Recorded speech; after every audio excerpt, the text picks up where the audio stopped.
बंदी छोड़ सतगुरु रामपाल जी परमेश्वर जी की जय हो। परम पिता परमात्मा सारी सृष्टि के रचनहार, कुल मालिक, असंख्य ब्रह्मांडों के स्वामी, जगत गुरु, तीनों लोकों में प्रवेश करके सबका भरण पोषण करने वाले राजाधिराज, आत्माधार, नाथों के नाथ, देवों के देव महादेव, सर्वेश्वर महेश्वर, मृत्युंजय, अजरो अमर, आदि अनादि सनातनी प्रभु, जगत पिता जगदीश्वर, श्री श्री 1008 की उपाधि के वास्तविक अधिकारी, अकाल मूरत शब्द स्वरूपी राम वासुदेव, सर्वगतम ब्रह्म, परम पूज्य, प्रथम पूज्य, परम संत, परम पुरुष, परम धनी, परम दयालु, सत्य कबीर, हक्का कबीर, अल्लाहु कबीर, अल्लाहु अकबर, बाखबर, अल्लाह ताला, जगत के तारणहार, जगत के मुक्तिदाता, जगत के जगन्नाथ, हारे के सहारे, हिंदुओं के राम, मुसलमानों के अल्लाह, सिखों के वाहिगुरु, ईसाइयों के मसीह, दया के सागर दया निधि, करुणा के सागर करुणा निधि, स्वयंभू परिभू, संकट मोचन, कष्ट हरण, मंगल करण, दुख भंजन, अविगत कबीर, निर्विकार निर्विषम परमात्मा, अलय अलेख सतगुरु, आदि अनादि सतगुरु, असली मर्यादा पुरुषोत्तम, असली राम, असली कृष्ण, असली घनश्याम, असली मुरारी, राजाओं के राजा, महाराजाओं के महाराजा, शहंशाहों के शहंशाह, सम्राटों के सम्राट, भगवानों के भगवान, अल्लाहों के अल्लाह, प्रभुओं के प्रभु, मसीहाओं के मसीह, सच्चे वाहिगुरु, बाबाओं के बाबा, पीरों के पीर, सेठों के सेठ, जगत सेठ, सावड़सा सेठ, सर्वगुण संपन्न, अनंत कोटि कलाओं के स्वामी, अनंत कोटि ब्रह्मांडों के नायक, योगियों में महायोगी, ध्यानियों में महाध्यानी, सिद्धों में परम सिद्ध, ज्ञानियों में तत्वज्ञानी, ब्रह्म ज्ञानी, महाज्ञानी, परम ज्ञानी, सर्वश्रेष्ठ ज्ञानी, विज्ञानी, युवा कबीर, समृद्ध कबीर, असंवाद, अमित ओजा, सच्चे रहनुमा, करीम अल्लाह, सुभान अल्लाह, दुनिया के अंतिम पैगंबर, 8 सितंबर 1951 से गांव धनाना, जिला सोनीपत, हरियाणा, भारतवर्ष की पावन भूमि पे प्रकट रियल कल की भगवान, श्री नारायण साकार हरि, श्री बाबा साहेब, नूर अनंत परमात्मा, संत श्रोमणी सतगुरु रामपाल जी परमेश्वर जी के चरण कमल में साध संगति से जुड़े हुए देश विदेश से आप और हम सभी सत्सेवक भाई बहनों का अनंत कोटि दंडवत प्रणाम। सत्साई भाई और बहनों, दया परमपिता परमेश्वर जी की, सारी सृष्टि के सृजनहार सतगुरु रामपाल जी भगवान की, जिनके शुभ आशीर्वाद से उन्हीं के कर कमल से लिखित पवित्र पुस्तक जीने की राह के ऊपर वीडियो बनाने की श्रृंखला जारी है। इसी श्रृंखला में आज हमारा ये 27वें नंबर का वीडियो है। प्रत्येक वीडियो में गुरुदेव भगवान के आशीर्वाद से हमें बहुत कुछ भक्ति मार्ग के विषय में जानने और समझने को मिल रहा है, जिससे हमारा विश्वास गुरुदेव के चरणों में दृढ़ होता जा रहा है। भाइयों और बहनों, कल जीने की राह पुस्तक के ऊपर हमारा अंतिम वीडियो होगा, क्योंकि कल परमेश्वर ने भक्ति और मर्यादाओं के विषय में हमें समझाना चाहा है। तो इस पुस्तक को पढ़ने के बाद हमें ये भी पता होना चाहिए कि सतगुरु रामपाल जी परमेश्वर जी से जुड़ने के लिए, उनकी भक्ति को सफल करने के लिए हमने किन किन मर्यादाओं का ध्यान रखना होगा। तो कल हमारा अंतिम वीडियो होगा जीने की राह पुस्तक के ऊपर भक्ति और मर्यादाओं को लेकर। तो आज गुरुदेव भगवान हमें क्या कुछ इस पवित्र पुस्तक जीने की राह में समझा रहे हैं, हमें भक्ति और साधना के विषय में अंतर बता रहे हैं। पूजा क्या है और साधना क्या है। पवित्र पुस्तक जीने की राह, पेज नंबर 241 और वीडियो नंबर 27। पूजा तथा साधना में अंतर, यानी पूजा क्या है और साधना क्या है। पूजा का मतलब होता है वो वस्तु जो हमें चाहिए, जिसके लिए हम इतना प्रयास कर रहे हैं। वो पूज्य वस्तु हमारी क्या है जिसके लिए हम भक्ति कर रहे हैं। और साधना होती है उस पूज्य वस्तु को प्राप्त करने के लिए जो मेहनत की जाती है, जो मजदूरी की जाती है, उसको कहते हैं साधना। तो परमात्मा को प्राप्त करने के लिए हम जो जो भक्ति क्रियाएं करते हैं उसको कहते हैं साधना। प्रश्न, काल ब्रह्म की पूजा करनी चाहिए या नहीं। किसी ने सवाल किया कि ये जो काल है, दुर्गा का पति, ब्रह्मा विष्णु महेश का पिता, जिसके पास 21 ब्रह्मांड हैं और ये प्रतिदिन 1 लाख मानव शरीरधारी आत्माओं का मैल निकाल के खाता है तपस्या पे, जिसने सभी को जन्म और मृत्यु के चक्कर में डाल रखा है, तो इसकी पूजा करनी चाहिए या नहीं करनी चाहिए। काल ब्रह्म की पूजा करनी चाहिए या नहीं, गीता में प्रमाण दिखाइए। उत्तर, नहीं करनी चाहिए। पहले आप जी को पूजा तथा साधना का भेद बताते हैं कि पूजा और साधना में क्या अंतर होता है। भक्ति अर्थात पूजा। जैसे हमारे को पता है कि पृथ्वी के अंदर मीठा शीतल जल है, उसको प्राप्त कैसे किया जा सकता है? उसके लिए बोकी के द्वारा जमीन में सुराख किया जाता है, उस सुराख में लोहे की पाइप डाली जाती है, फिर हैंडपंप नल की मशीन लगाई जाती है, तब वह शीतल जीवनदाता जल प्राप्त होता है। हमारा पूज्य जल है जिसके लिए हम प्रयत्न कर रहे थे, वो क्या है? जल। तो हमारा पूज्य क्या हुआ? जल।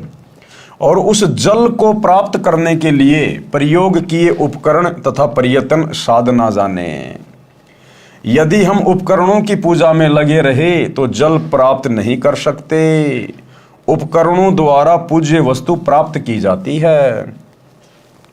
अन्य उदाहरण, जैसे पतिव्रता स्त्री परिवार के सभी सदस्यों का सत्कार करती है, सास ससुर माता पिता के समान, नंद का बड़ी छोटी बहन के समान, जेठ देवर का बड़े छोटे भाई के समान, जेठानी देवरानी का बड़ी छोटी बहनों के समान, परंतु वह पूजा अपने पति की करती है।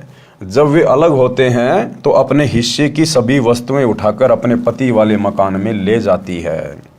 अन्य उदाहरण, जैसे हमारी इच्छा आम खाने की होती है, हमारे लिए आम का फल पूज्य है, जिसको हम खाना चाहते हैं, जिसको हम प्राप्त करना चाहते हैं। उसे प्राप्त करने के लिए धन की आवश्यकता पड़ती है। धन संग्रह करने के लिए मजदूरी, नौकरी, खेतीबाड़ी करनी पड़ती है, तब आम का फल प्राप्त होता है। इसलिए आम पूज्य है तथा अन्य क्रिया साधना है। साध्य वस्तु को प्राप्त करने के लिए साधना करनी पड़ती है। साधना भिन्न है, पूजा अर्थात भक्ति भिन्न है। स्पष्ट हुआ। सीधी सी बात है भाइयों और बहनों, जैसे हमने प्राप्त करना है सतलोक। हमने क्या प्राप्त करना है? सतलोक। हम किसके लिए भक्ति कर रहे हैं? सतलोक के लिए भक्ति कर रहे हैं। उसके लिए हमने किसकी भक्ति करनी पड़ेगी? सतगुरु रामपाल जी भगवान की भक्ति करनी पड़ेगी। तो सतगुरु रामपाल जी भगवान है हमारे पूज्य। हम किन की पूजा कर रहे हैं? सतगुरु रामपाल जी की। तो ये है हमारी वो पूज्य वस्तु सतगुरु रामपाल जी। अब इनको खुश करने के लिए, इनको प्राप्त करने के लिए, इनकी पूजा करने के लिए, सतलोक प्राप्त करने के लिए हम जो जो भक्ति विधि अपनाएंगे, पांचों यज्ञ करेंगे, दान धर्म करेंगे, सुमरण करेंगे, सत्संग सुनेंगे, मर्यादा निभाएंगे, ये है साधना। यानी गुरुदेव भगवान को प्राप्त करने के लिए, सतलोक को प्राप्त करने के लिए हमने जो भी मेहनत, जो भी प्रयत्न, जो भी भक्ति हमने करनी पड़ेगी, उसको कहते हैं साधना। यानी पूज्य वस्तु को प्राप्त करने के लिए जो मेहनत की जाएगी उसको कहते हैं साधना। प्रश्न चल रहा है कि क्या ब्रह्म की पूजा करनी चाहिए? ब्रह्म यानी ये दुर्गा का पति। इसको चाहे ब्रह्म कहिए, चाहे ज्योति निरंजन कहिए, चाहे इसको काल कहिए, चाहे इसको क्षर पुरुष कहिए, ये चारों नाम इसी के हैं। प्रश्न चल रहा है क्या ब्रह्म की पूजा करनी चाहिए, क्या काल की पूजा करनी चाहिए? उत्तर में कहा है कि नहीं करनी चाहिए। अब श्रीमद् भगवत गीता में प्रमाण दिखाते हैं। गीता अध्याय 7 श्लोक 12 से 15 में तो गीता ज्ञानदाता ने बता दिया है कि तीनों गुणों, रजगुण श्री ब्रह्मा जी, सतगुण श्री विष्णु जी तथा तमगुण श्री शिव जी की भक्ति व्यर्थ है, बेकार है। फिर गीता अध्याय 7 के श्लोक 16, 17, 18 में गीता ज्ञानदाता ब्रह्म ने अपनी भक्ति से होने वाली गति अर्थात मोक्ष को अनुत्तम अर्थात घटिया बताया है। गीता का ज्ञान जिसने दिया है ब्रह्म ने, काल ने, उसने गीता अध्याय 7 श्लोक 12 से 15 में तीनों देवता ब्रह्मा विष्णु महेश की भक्ति को खारिज कर दिया और 4 गालियां दी हैं उन लोगों को जो लोग ब्रह्मा विष्णु महेश की भक्ति करते हैं, उनकी पूजा करते हैं, उनको अपना पूज्य मानते हैं। राक्षस स्वभाव को धारण किए हुए मनुष्यों में नीच दूषित कर्म करने वाले मूर्ख, ये काल कह रहा है कि मुझे भी नहीं बजते, मेरी भी पूजा नहीं करते, केवल तीनों गुणों की पूजा में लगे हुए हैं, ब्रह्मा विष्णु महेश की पूजा में। तो यहां तो काल ने अपने तीनों बेटों की पूजा को रिजेक्ट कर दिया गीता जी में, जो कि सनातनी ग्रंथ है। और फिर उसी अध्याय 7 श्लोक नंबर 18 में इस काल ने अपनी पूजा को भी अनुतमाम बता दिया। अनुतमाम यानी घटिया, क्योंकि इसकी पूजा करेंगे ओम नाम के साथ में, ओम नाम की साधना करके जाएंगे इसके ब्रह्मलोक में जहाँ पर ये रहता है। और फिर गीता अध्याय 8 श्लोक 16 में ये खुद ही कह रहा है कि ब्रह्मलोक पर्यंत सभी प्राणी पुनरावर्ती में हैं, यानी ब्रह्मलोक में जाने के बाद भी उन साधकों को, उन भक्तों को वापस नरक में जाना पड़ेगा, उनको 84 लाख योनियों में जाना पड़ेगा। तो अंत में ब्रह्म ने अपनी भक्ति को भी रिजेक्ट कर दिया। फिर गीता अध्याय 7 के श्लोक 16, 17, 18 में गीता ज्ञानदाता ब्रह्म ने यानी काल ने अपनी भक्ति से होने वाली गति अर्थात मोक्ष को अनुत्तम अर्थात घटिया बताया है। बताया है कि मेरी भक्ति 4 प्रकार के व्यक्ति करते हैं। इस काल की भक्ति 4 प्रकार के व्यक्ति करते हैं। कौन कौन? नंबर 1 अर्थार्थी। अर्थार्थी का मतलब होता है धन लाभ के लिए वेदों अनुसार अनुष्ठान करने वाले। केवल जिनको माया चाहिए, जिनको पैसा चाहिए, जिनको धन चाहिए, उनको कहते हैं अर्थार्थी। नंबर 2 आरत।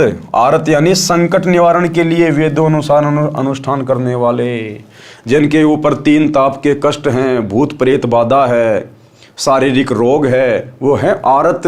वो केवल अपने दुखों के निवारण के लिए, संकटों के निवारण के लिए ही भक्ति करते हैं वेदों के अनुसार।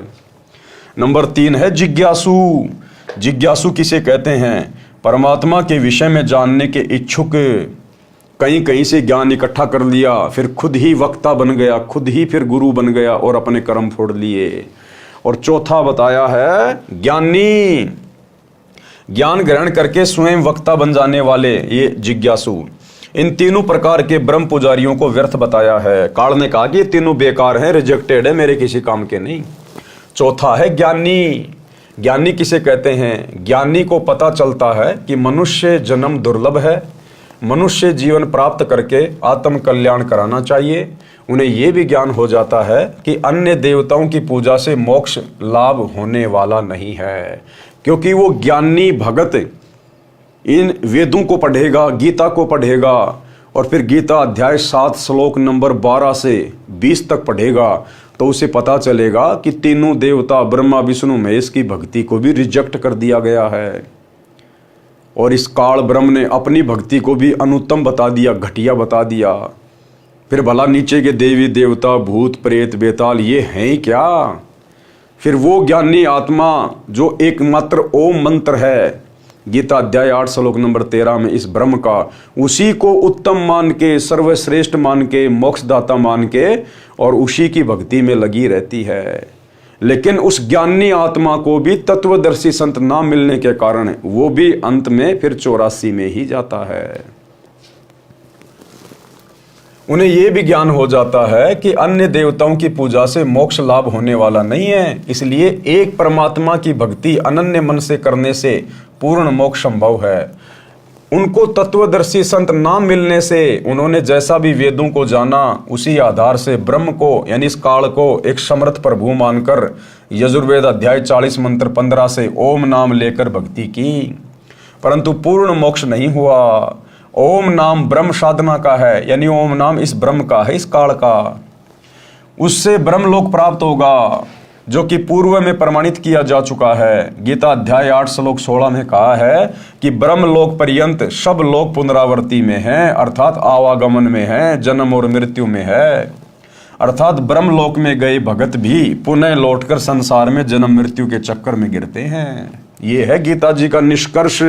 इसलिए काल की साधना और ब्रह्मा विष्णु महेश की साधना नहीं करनी चाहिए, केवल एक परम अक्षर ब्रह्म की साधना करनी चाहिए। काल ब्रह्म की साधना से वह मोक्ष प्राप्त नहीं होता, जो गीता अध्याय 15 श्लोक 4 में बताया है कि तत्व ज्ञान से अज्ञान को काटकर परमेश्वर के उस परम पद की खोज करनी चाहिए, जहां जाने के पश्चात भगत फिर लौटकर संसार में कभी वापस नहीं आता। तो फिर किसकी भक्ति करनी चाहिए? वो ब्रह्म खुद ही कह रहा है, वो काल खुद ही कह रहा है। गीता अध्याय 15 श्लोक नंबर 4 में क्या कह रहा है कि भैया तत्व ज्ञान से अज्ञान को काटकर उस एक परमपिता परमेश्वर की भक्ति करनी चाहिए, जहाँ जाने के बाद फिर भगत संसार में लौटकर कभी जन्म और मृत्यु में नहीं आता। अब वो कैसे मिलेगा तत्वदर्शी संत, उसकी जानकारी भी इस ब्रह्म ने, इस काल ने गीता अध्याय 4 श्लोक नंबर 34 में बताई है कि तू किसी तत्व ज्ञानी संत की खोज कर।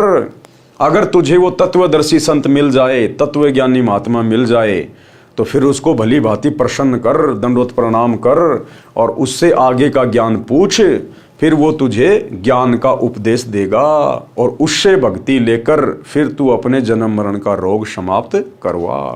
तो भाइयों और बहनों, आज वो तत्वज्ञानी महात्मा, वो तत्वदर्शी संत आप और हमारा सौभाग्य जो पृथ्वी पर प्रकट है सतगुरु रामपाल जी के रूप में। ये है वो परम अक्षर ब्रह्म, कबीर परमेश्वर, कबीर देव। गीता अध्याय 7 श्लोक 18 में गीता ज्ञानदाता ने कहा है कि ये ज्ञानी आत्मा जो चौथे नंबर के ब्रह्म के भगत कहे हैं, ये हैं तो उदार अर्थात नेक आत्मा हैं, परंतु ये तत्व ज्ञान के भाव से मेरी अनुत्तम गति में ही स्थिर रहे। तत्व ज्ञान के भाव से काल कह रहा है कि वो ज्ञानी भी मेरी घटिया साधना में लगा रहा, ओम नाम का ही जाप करता रहा और ब्रह्मलोक में पहुंच गया, अपनी भक्ति कमाई खर्च करके खा पी के फिर 84 लाख योनियों में आ गया। गीता ज्ञानदाता ने अपनी साधना से होने वाली गति को भी अनुत्तम अर्थात घटिया कहा है। अब देखो भाइयों और बहनों, गीता जी में कितना स्पष्ट लिखा हुआ है, उसके बावजूद भी हमारे आचार्य शंकराचार्य धर्मगुरु हमें गीता जी का निष्कर्ष निकाल के नहीं दे पाए। केवल तोते की तरह इसका पाठ करते रहे, हमें सुनाते रहे और दान दक्षिणा लेते रहे। अब इस परमेश्वर ने धरती पे प्रकट होकर सतगुरु रामपाल जी भगवान ने ये मूल ज्ञान, ये सार ज्ञान सर्व भगत समाज के सामने निकाल के रख दिया। तो भाइयों और बहनों, अब हमने देर नहीं करनी चाहिए, विलंब नहीं करना चाहिए, क्योंकि भक्ति का विधान हमारे शास्त्र हैं और चारों वेद और गीता जी ये सनातनी शास्त्र हैं। बाद में बने हैं बाकी धर्म तो सारे के सारे, हिंदू धर्म, मुस्लिम धर्म, सिख, ईसाई, जैन, बौद्ध, ये तो सब बाद में बने।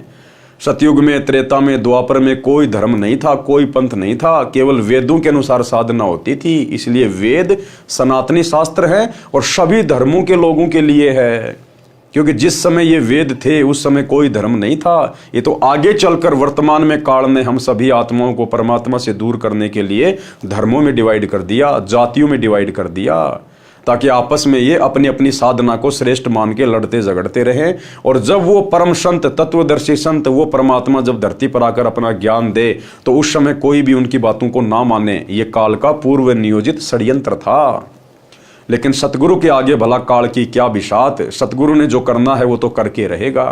तो आज सतगुरु ने कर दिखाया। अब यदि देर है तो आप और हमारे समझने की।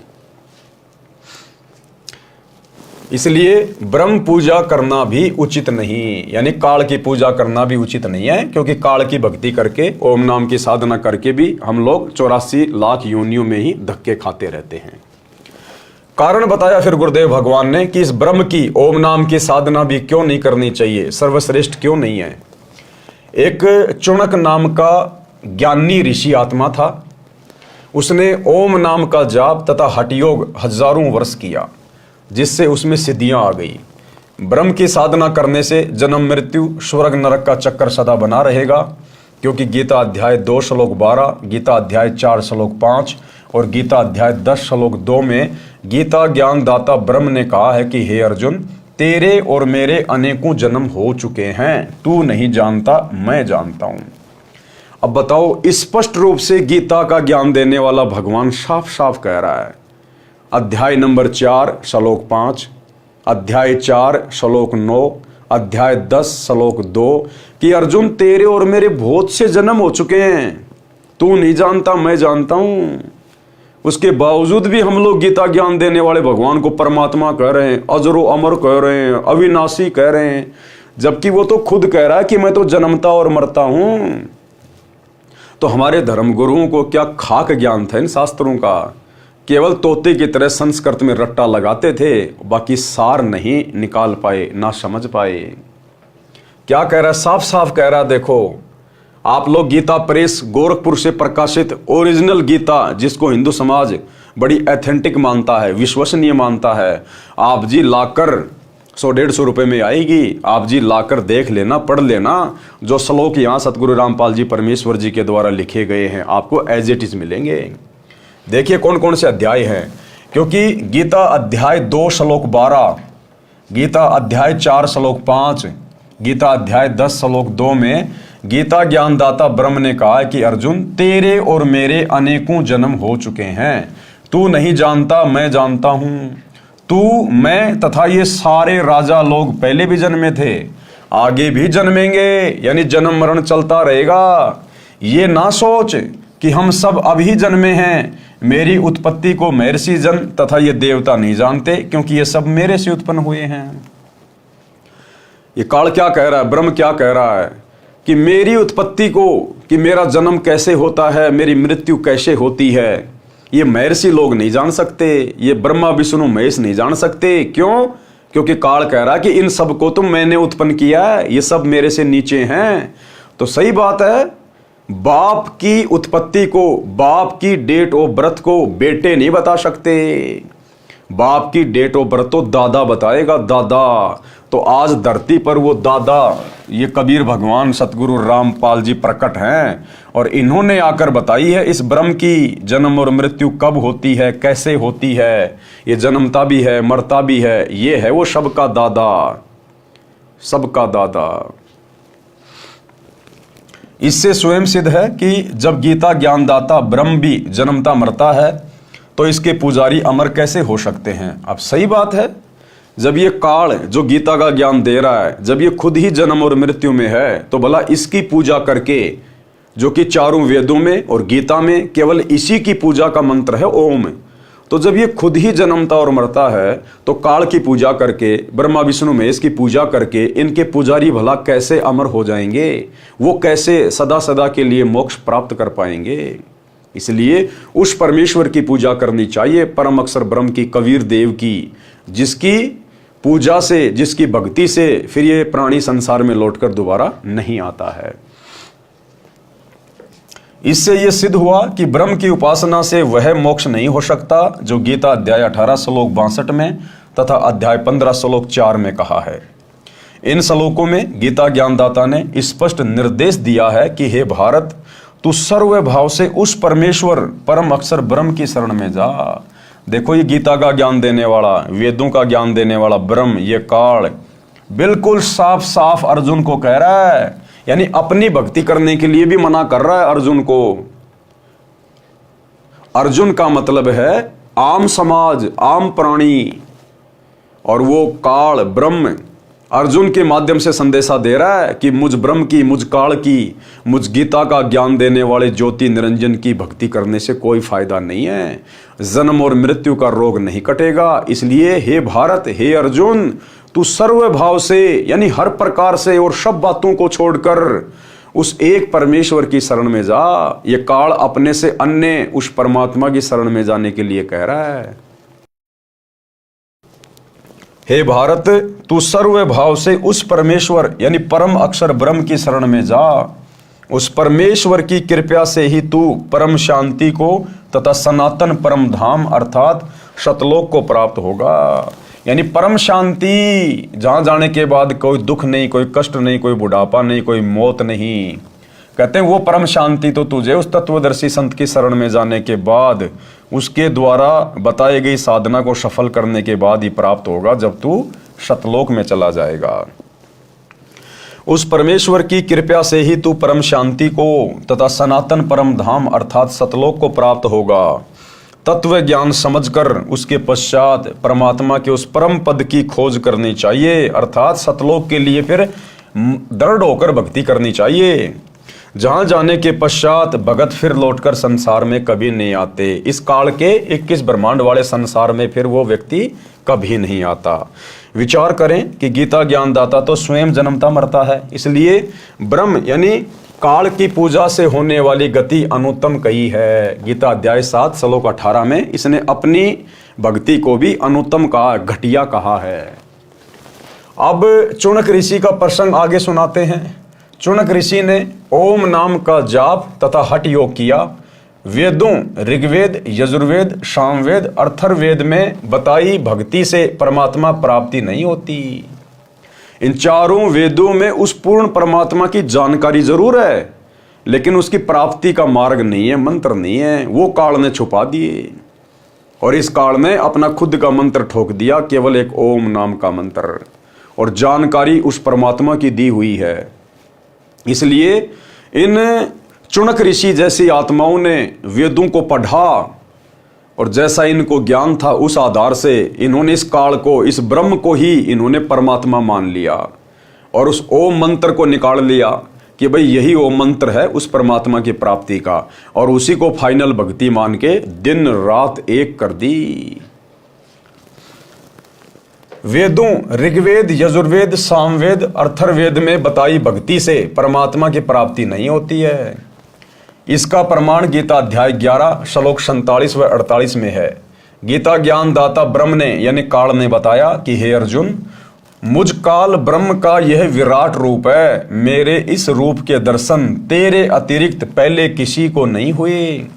मैंने तेरे ऊपर अनुग्रह करके ये रूप दिखाया है। मेरे इस रूप के दर्शन अर्थात ब्रह्म प्राप्ति न तो वेदों में वर्णित विधि से अर्थात ओम नाम के जाप से, ना तप से, ना हवन आदि आदि यज्ञों से होते हैं। अर्थात वेदों में वर्णित विधि से ब्रह्म प्राप्ति नहीं होती। काल ने स्पष्ट कर दिया गीता जी के अध्याय नंबर 11 श्लोक नंबर 47 और 48 में कि हे अर्जुन, मुझ ब्रह्म की प्राप्ति, मुझ काल की प्राप्ति आपको किसी भी प्रकार से नहीं हो सकती। मेरे दर्शन आप किसी भी तरह से नहीं कर सकते। चाहे कितना ही ओम नाम का जाप कर लो, कितना ही तुम हठ योग कर लो, कितना तुम तप कर लो, कितना ही तुम जप कर लो, यज्ञ हवन कर लो, ये मेरा घटिया अनुत्तम नियम है। किसी भी प्रकार से मुझ ब्रह्म की प्राप्ति नहीं की जा सकती। बताओ, खुद कह रहा है और फिर भी लोग गीता जी का पाठ कर रहे हैं। राधे राधे हरे हरे राधे राधे श्याम मिलादे का जाप कर रहे हैं, जब खुद ओम नाम के जाप से भी साधक इसके दर्शन नहीं कर सकता। अर्जुन को कह रहा कि तेरे ऊपर तो मैंने विशेष मेहर करी है, विशेष दया करी है, अन्यथा मेरे इस रूप के दर्शन कोई नहीं कर सकता किसी भी प्रकार से। बताओ फिर ओम नाम का जाप क्यों कर रहे हैं? अरे भगत साधक भक्ति इसीलिए करता ना कि भगवान के लोक में जाएंगे, भगवान के दर्शन करेंगे, आत्मा खुश होगी, वहाँ मौज मस्ती से रहेंगे। और वो ब्रह्म, वो काल गीता अध्याय 11 श्लोक 47 और 48 में कह रहा है कि अर्जुन, ये तो मैंने खाली तेरे को दर्शन दे दिए, अन्यथा मुझ काल के दर्शन कोई नहीं कर सकता। चाहे कोई एडी से चोटी तक का जोर लगा ले, कितना ओम नाम का जाप कर ले, कितने जप तप कर ले, एक पैर पे खड़ा हो जा, चाहे जंगल में जा, चाहे गुफा में जा, मरी जाएगा, सड़ी जाएगा, गली जाएगा, लेकिन मुझ काल के दर्शन नहीं कर पाएगा। बताओ फिर भी ये साधु संत महात्मा घर छोड़ छोड़ के ओम नाम का जाप कर रहे थे, क्योंकि इनको बेचारों को तत्वदर्शी संत प्राप्त नहीं था जो इनको सही मार्गदर्शन कर देता। तो भाई और बहनों, आज है हमारा सौभाग्य, आज है धरती पे तत्वदर्शी संत सतगुरु रामपाल जी भगवान, जिन्होंने इन वेदों को और गीता जी को पहली कक्षा की पुस्तक बना के रख दी। पहली कक्षा की पुस्तक है, अपने भक्तों की उंगलियों पर रटा दिए परमात्मा ने। ब्रह्मा विष्णु महेश के विषय में, काल के विषय में, अक्षर ब्रह्म के विषय में, सब के बारे में। तो क्या कह रहा है वो कि मेरे इस रूप के दर्शन अर्थात ब्रह्म प्राप्ति न तो वेदों में वर्णित विधि से अर्थात ओम नाम के जाप से, न तप से, न हवन से, न आदि आदि यज्ञों से होते हैं। अर्थात वेदों में वर्णित विधि से ब्रह्म प्राप्ति नहीं होती। यही कारण रहा कि चुनक जैसे ऋषि भी ब्रह्म को निराकार कहते रहे, क्योंकि जो साधना उन्होंने की उस साधना से तो ब्रह्म खुद ही कह रहा है कि मेरे दर्शन हो ही नहीं सकते। तो अंत में ओम नाम की साधना करके और तप करके उस चुनक जैसे ऋषि ने भी यही निष्कर्ष दे दिया कि भैया परमात्मा निराकार है, परमात्मा दर्शन नहीं देता। चुनक ऋषि में सिद्धियां आ गई, अब वो तप करने से उनमें सिद्धियां आ गई, जिस कारण से संसार में प्रसिद्ध हो गया। सिद्धि प्राप्त भगत अपनी वर्षों की साधना से की गई चार्ज बैटरी से किसी को श्राप देकर अपनी भक्ति का नाश करते हैं, किसी को आशीर्वाद देकर अपनी भक्ति का नाश करते हैं, किसी पर सिद्धि से जंत्र मंत्र करके अपनी भक्ति का नाश करते हैं तथा संसार में प्रशंसा के पात्र बनकर स्वयं प्रभु बन बैठते हैं, और फिर अगले जन्मों में गधे कुत्ते सुअर बनकर फिर लोगों के लठ खाते हैं। ये है काल की भक्ति की उत्तम उपलब्धि। फिर आगे परमात्मा ने बताया कि एक मानदाता चक्रवर्ती राजा था, उसका पूरी पृथ्वी पर राज्य था। उसने अपने राज्य में यह जांचना चाहा कि क्या पृथ्वी के अन्य राजा जो मेरे अधीन हैं, क्या उनमें से कोई स्वतंत्र होना चाहता है। इसलिए राजा ने अपने निजी घोड़े के गले में एक पत्र लिखकर बांध दिया कि जिस किसी राजा को मानधाता राजा की पराधीनता स्वीकार ना हो, वो इस घोड़े को पकड़ ले। यानी अश्वमेघ यज्ञ किया। पूरी पृथ्वी पर उस राजा मानधाता का शासन था और उसने ये चेक करना चाहा कि कहीं कोई राजा मेरी अधीनता स्वीकार तो नहीं करना चाहता, कहीं खुद तो स्वतंत्र होकर राज्य नहीं करना चाहता। तो इस बात की जांच करने के लिए और अपनी दादागिरी को कायम रखने के लिए ये अहंकार होता है, क्योंकि राजा अहंकार में सड़ रहा होता है। क्योंकि राजा ने भी पिछले जन्म में खूब तप किया होता है, उस तप के बदले वो राजा बन जाता है। तप से राज, वो राजा बन गया। और राज मदमानम, राजा बन के मान बड़ाई अहंकार में फूल जाता है, निरे पाप कमाता है। तो तप से राज और राज मदमानम और जन्म तीसरे शुक्र समानम। फिर वो राजा राज भोगने के बाद नरक में जाएगा, उसके बाद गधा, कुत्ता और शुअर बनेगा। ये है काल की ओम नाम की साधना की उपलब्धि। वह इस घोड़े को पकड़ ले और युद्ध के लिए तैयार हो जाए। राजा के पास बेहतर अक्षौणी सेना है, उस घोड़े के साथ सैकड़ों सैनिक भी चले। सारी पृथ्वी पर चक्कर लगाया, किसी राजा ने उस घोड़े को नहीं पकड़ा, क्योंकि बेहतर अक्षौणी सेना, 1.5-2 करोड़ की सेना उस राजा के पास। तो किसी ने भी घोड़े को नहीं पकड़ा कि भैया मरना थोड़ी है, टाइम पास करना है। हाँ जी ठीक है, हम तो राजा मानदाता के नीचे रह के अपना राज्य कर रहे हैं। किसी राजा ने उस घोड़े को नहीं पकड़ा।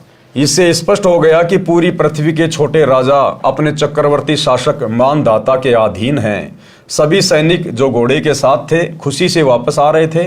रास्ते में ऋषि चुनक की कुटिया थी। अब वो चुनक ऋषि जहां अपनी साधना कर रहा था, ओम नाम का जाप और तप कर रहा था, तो तप करने से उसमें सिद्धियां आ गई। काफी हजारों वर्षों से बैठा हुआ था। सतयुग में, त्रेता में लाखों साल की उम्र हुआ करती थी, तो तप करने से उसमें सिद्धियां आ गई थी, एटम बम बन गया था। चुनक ऋषि ने सैनिकों से पूछा जो घोड़ों पर सवार थे कि हे सैनिकों, कहां गए थे, इस घोड़े का सवार कहां गया। सैनिकों ने ऋषि जी को सारी बात बताई। ऋषि ने कहा, क्या किसी ने राजा मानधाता का युद्ध नहीं स्वीकार किया। सैनिक बोले कि है किसी की बाजुओं में दम, पिलाया है किसी की माता ने दूध जो हमारे राजा के साथ युद्ध कर ले। राजा के पास 72 अक्षौणी अर्थात 72 करोड़ सेना है, जाड़ तोड़ देंगे यदि किसी ने युद्ध करने की हिम्मत की तो। अब सैनिक तो ऐसे बोलेगा, भाई सैनिक का तो काम ही लड़ना झगड़ना मारकाट करने का होता है। ऋषि चुनक जो काल ब्रह्म का पुजारी था, उसने कहा, हे सैनिकों, आपके राजा का युद्ध मैंने स्वीकार कर लिया। अब यह है भाई और बहनों काल प्रेरणा। परमात्मा ने बताया, वो चुनक ऋषि घर छोड़ के जंगल में साधना कर रहा था, तप कर रहा था। किस लिए कर रहा था? परमात्मा प्राप्ति के लिए भक्ति कर रहा था, भगत बन के। लेकिन था काल के अधीन, काल की भक्ति कर रहा था, तो सिर पे तो काल बैठा रहेगा ना, सद्बुद्धि आएगी नहीं जब तक तत्वदर्शी संत से उपदेश लेके भक्ति नहीं करेगा। तो ये काल कैसे अपने भक्तों को धोखा देता है, खुद के उपासकों को भी ये धोखा देता है।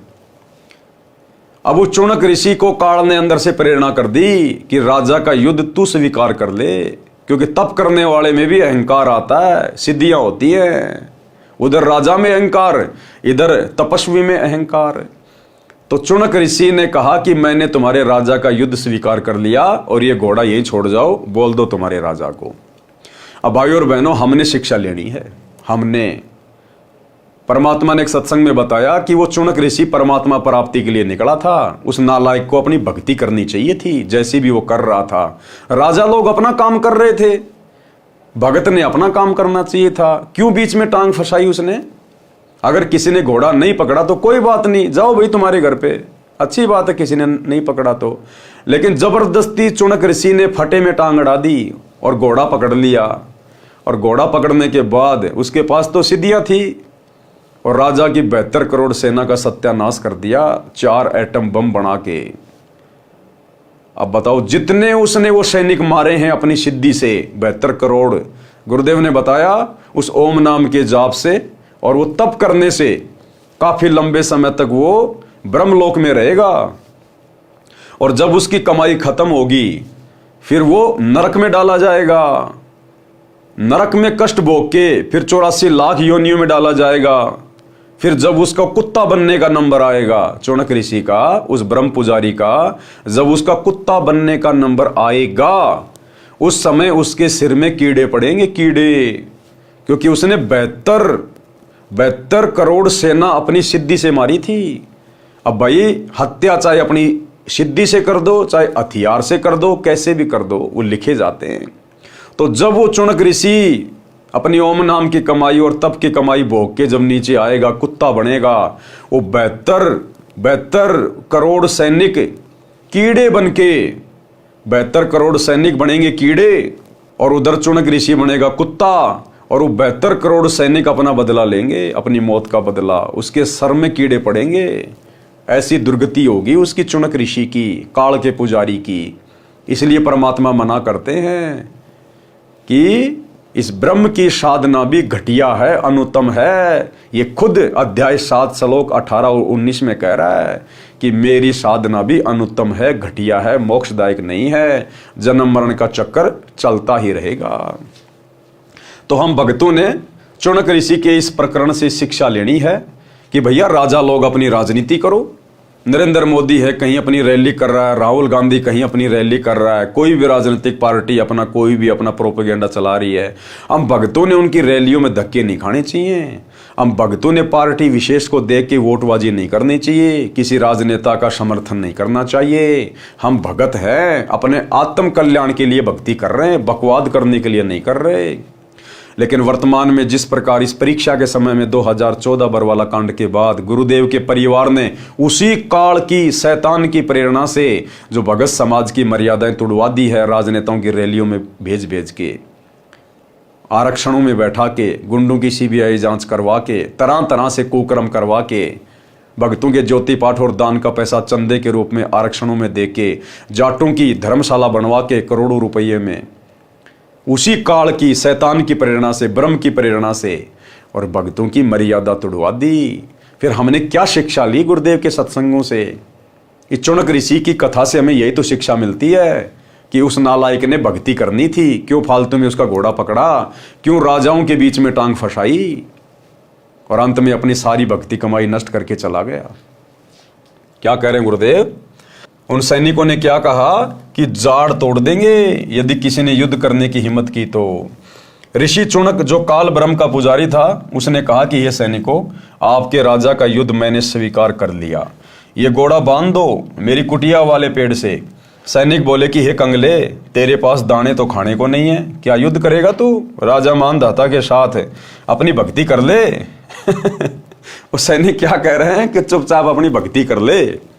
अरे हम भी तो ये कह रहे हैं इन सतलोक आश्रम वालों से कि भैया चुपचाप अपनी भक्ति कर लो, ये पाखंड करना छोड़ दो, ये राजनेताओं के पीछे दौड़ना छोड़ दो, चुपचाप अपनी भक्ति कर लो। तो वो सैनिक बेचारे फिर भी उसको समझा रहे हैं कि भगत जी तेरी भक्ति कर ले, तू फालतू में राजाओं के बीच में टांग मत फंसा। लेकिन अहंकार, अपनी भक्ति कर ले, क्यों शात बोल दे रही है तेरी, यानी क्यों तेरे सिर के ऊपर तेरी मौत मंडरा रही है, अर्थात तेरी क्यों शामत आई है। ऋषि ने कहा जो होगा सो देखा जाएगा, जाओ कह दो तुम्हारे राजा को कि तुम्हारा युद्ध चौनक ऋषि ने स्वीकार कर लिया है। राजा को पता चला तो सोचा कि आज एक कंगाल सिरफिरे ऋषि की हिम्मत हुई है, कल कोई दूसरा हिम्मत करेगा। बुराई को प्रारंभ में ही समाप्त कर देना चाहिए। जनता को भयभीत करने के लिए, एक व्यक्ति को मारने के लिए, यानी चौनक ऋषि को मारने के लिए राजा मानधाता ने 72 करोड़ सेना की 4 टुकड़ियां बनाई। एक टुकड़ी 18 करोड़ सैनिक पहले भेजे ऋषि से युद्ध करने के लिए।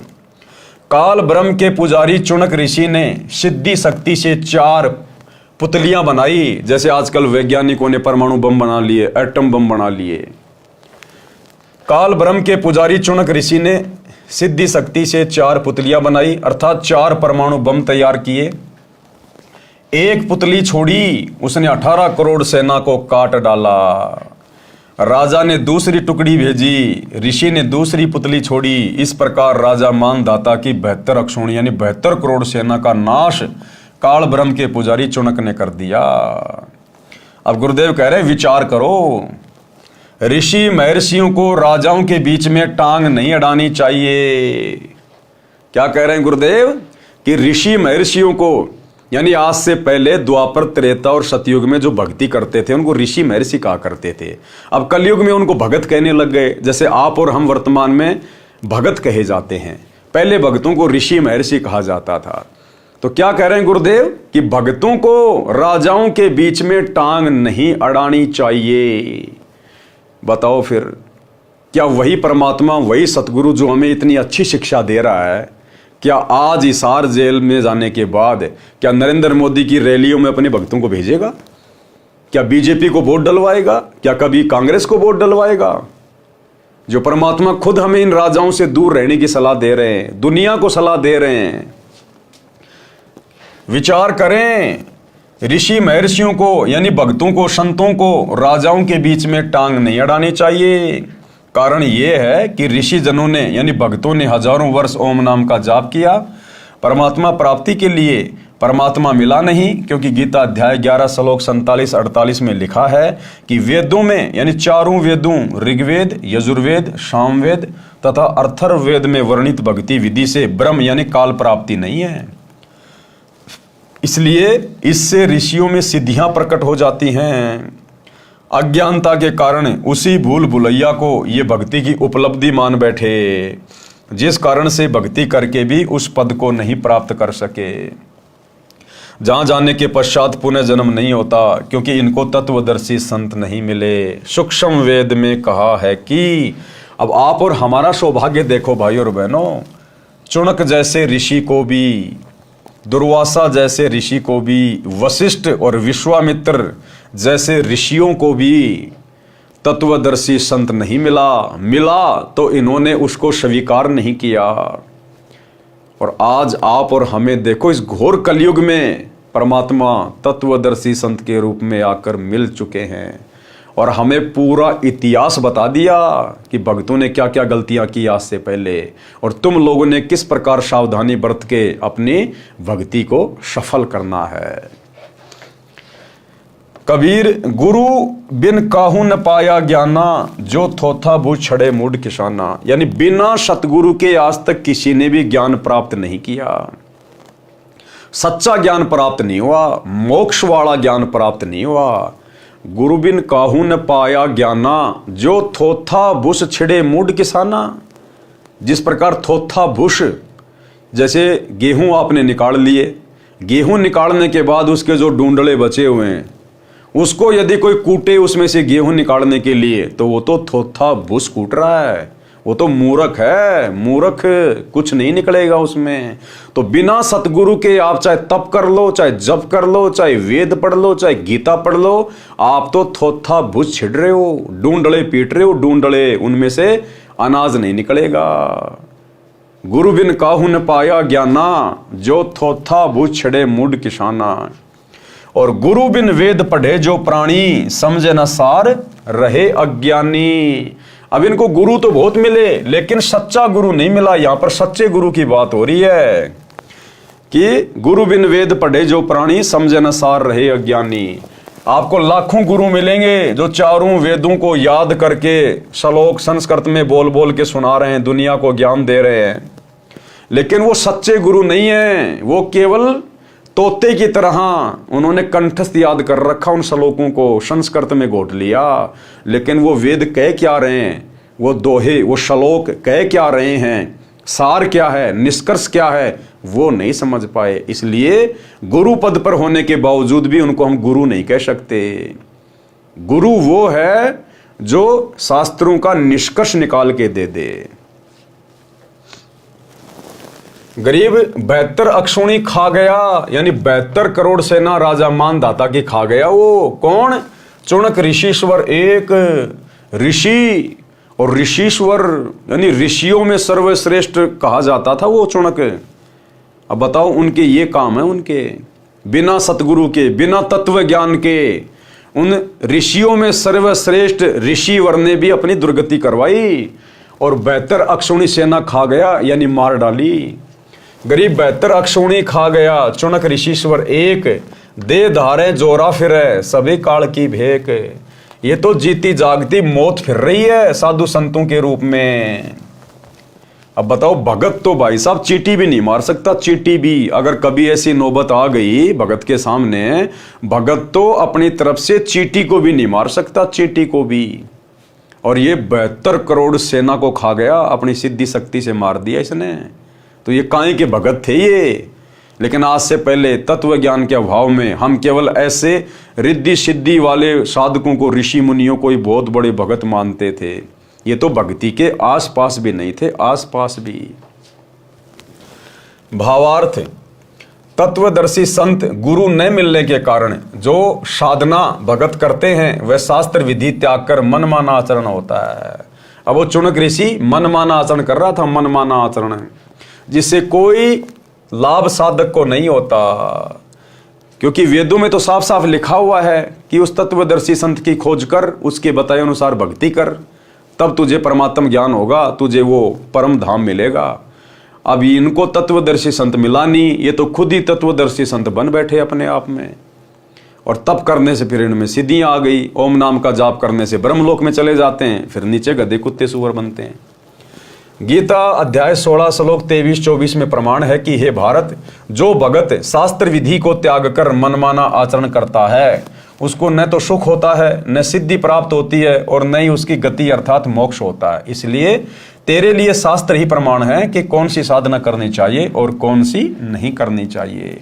अब शास्त्रों का ज्ञान कहाँ से मिले, शास्त्रों का ज्ञान कौन बताए? ये शास्त्रों का ज्ञान तो केवल परमात्मा ही आके बताता है।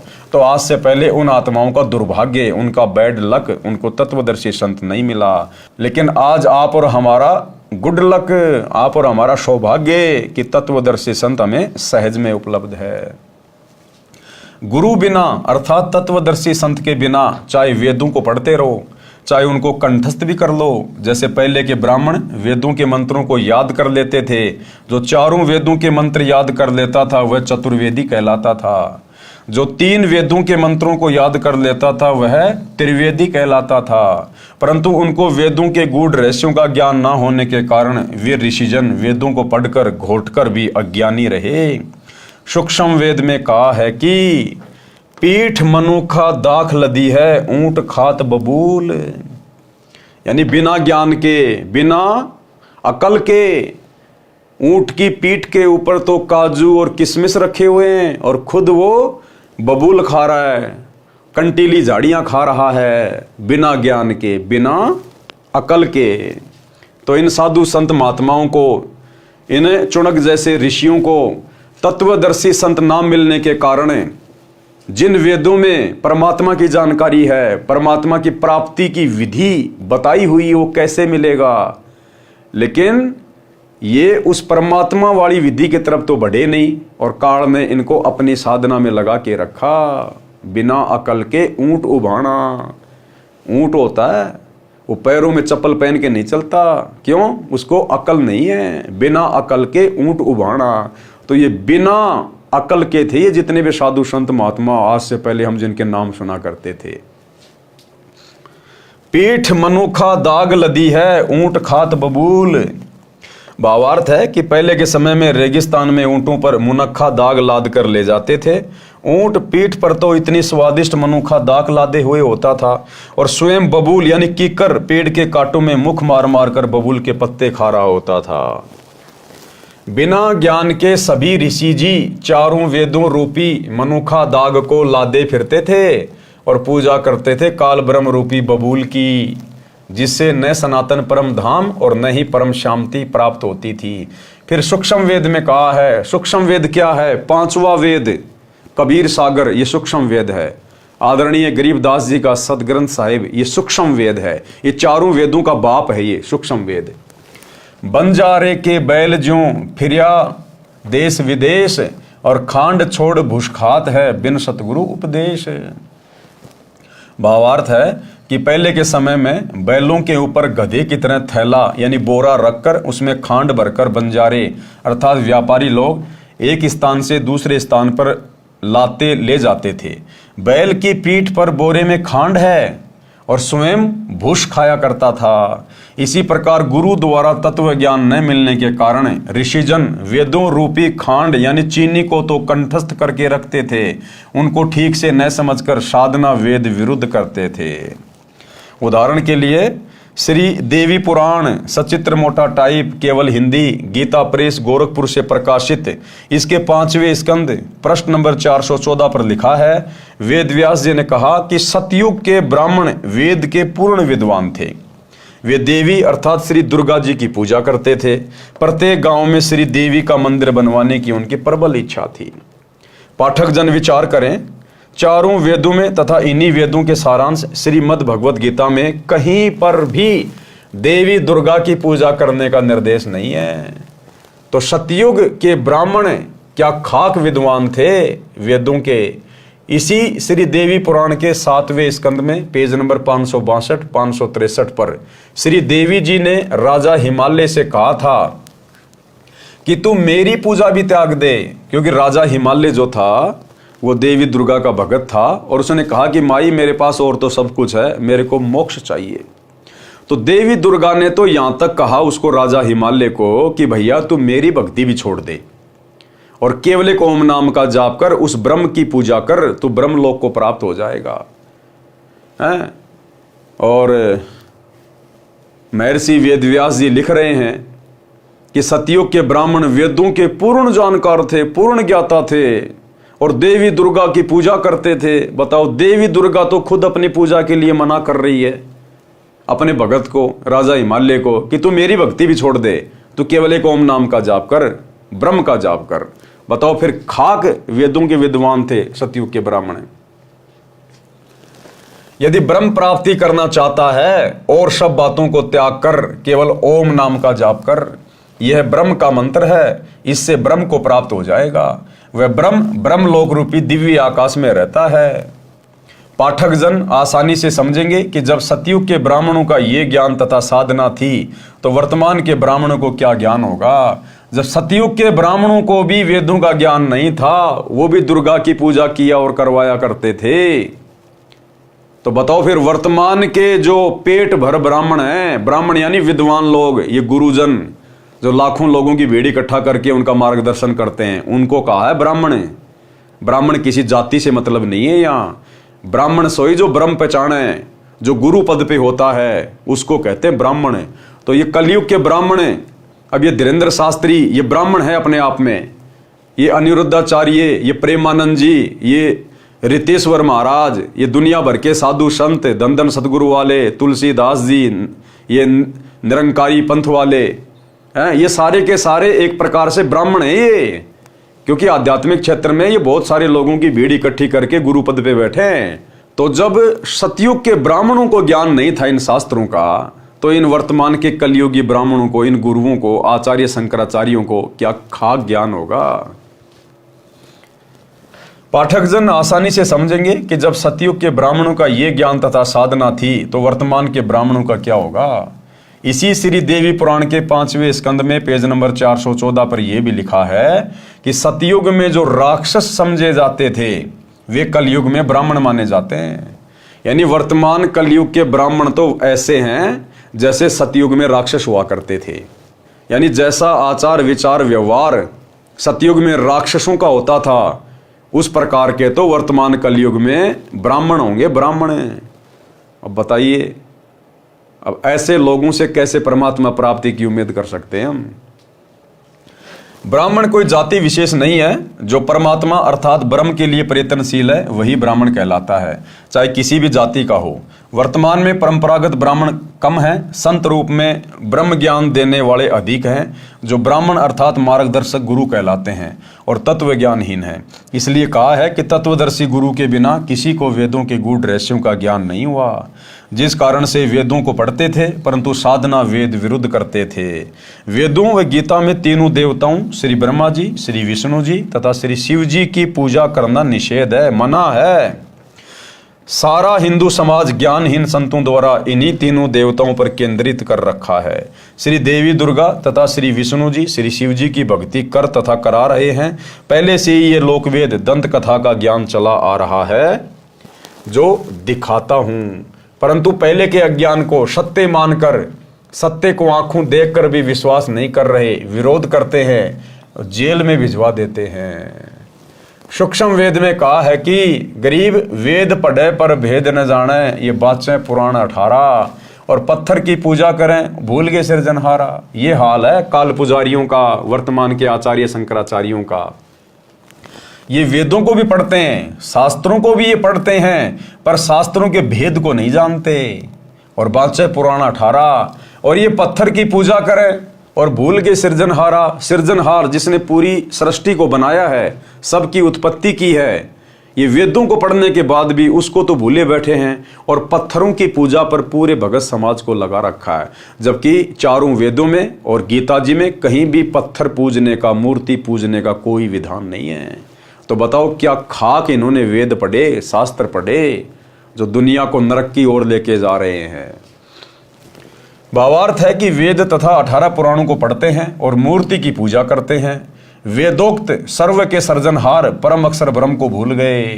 अन्य प्रभुओं की पूजा करके उस परम शक्ति तथा सनातन परम धाम अर्थात परमेश्वर के उस परम पद से वंचित रह जाते हैं, जो गीता अध्याय 18 श्लोक 62 तथा अध्याय 15 श्लोक 4 में कहा है। सूक्ष्म वेद में लिखा है कि गुरुआ गांव बिगाड़े संतो गुरुआ गांव बिगाड़े, यानी नकली संत गांव गांव में बैठ गए। गांव गांव में इन्होंने सभी को शास्त्र विरुद्ध साधना पर लगाकर गांव के गांव बिगाड़ दिए।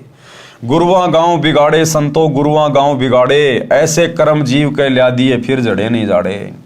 और ऐसी ऐसी घटिया साधना पे सबको आरूढ़ कर दिया। चौराहे पे ठेकरी दर दे, पीपल के धागा बांध दे, हैं फलाने उस पर्वत की चक्री लगा के आ जा, गोवर्धन की फेरी लगा के आ जा, हैं वहाँ पे 4 पतासे रख दे, माता जी के पुए उतार दे। इन्होंने ऐसी घटिया साधनाओं पर पूरे समाज को लगा दिया, गांव के गांव बिगाड़ दिए इन्होंने।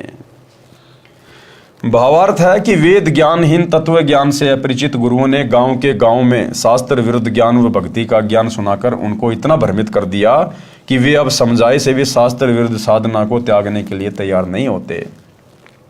गीता अध्याय 16 श्लोक 23 में लिखा है कि शास्त्र विधि त्याग कर मनमाना आचरण करने से न तो सिद्धि प्राप्त होती है, न सुख प्राप्त होता है, और न ही गति होती है, अर्थात व्यर्थ साधना है।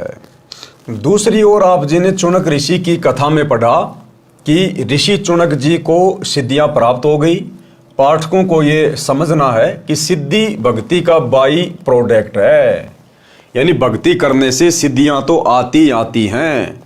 जिस प्रकार किसान खेत में गेहूं बीजेगा तो पशुओं का चारा तो होगा ही होगा, वो गेहूं का बायो प्रोडक्ट है चारा।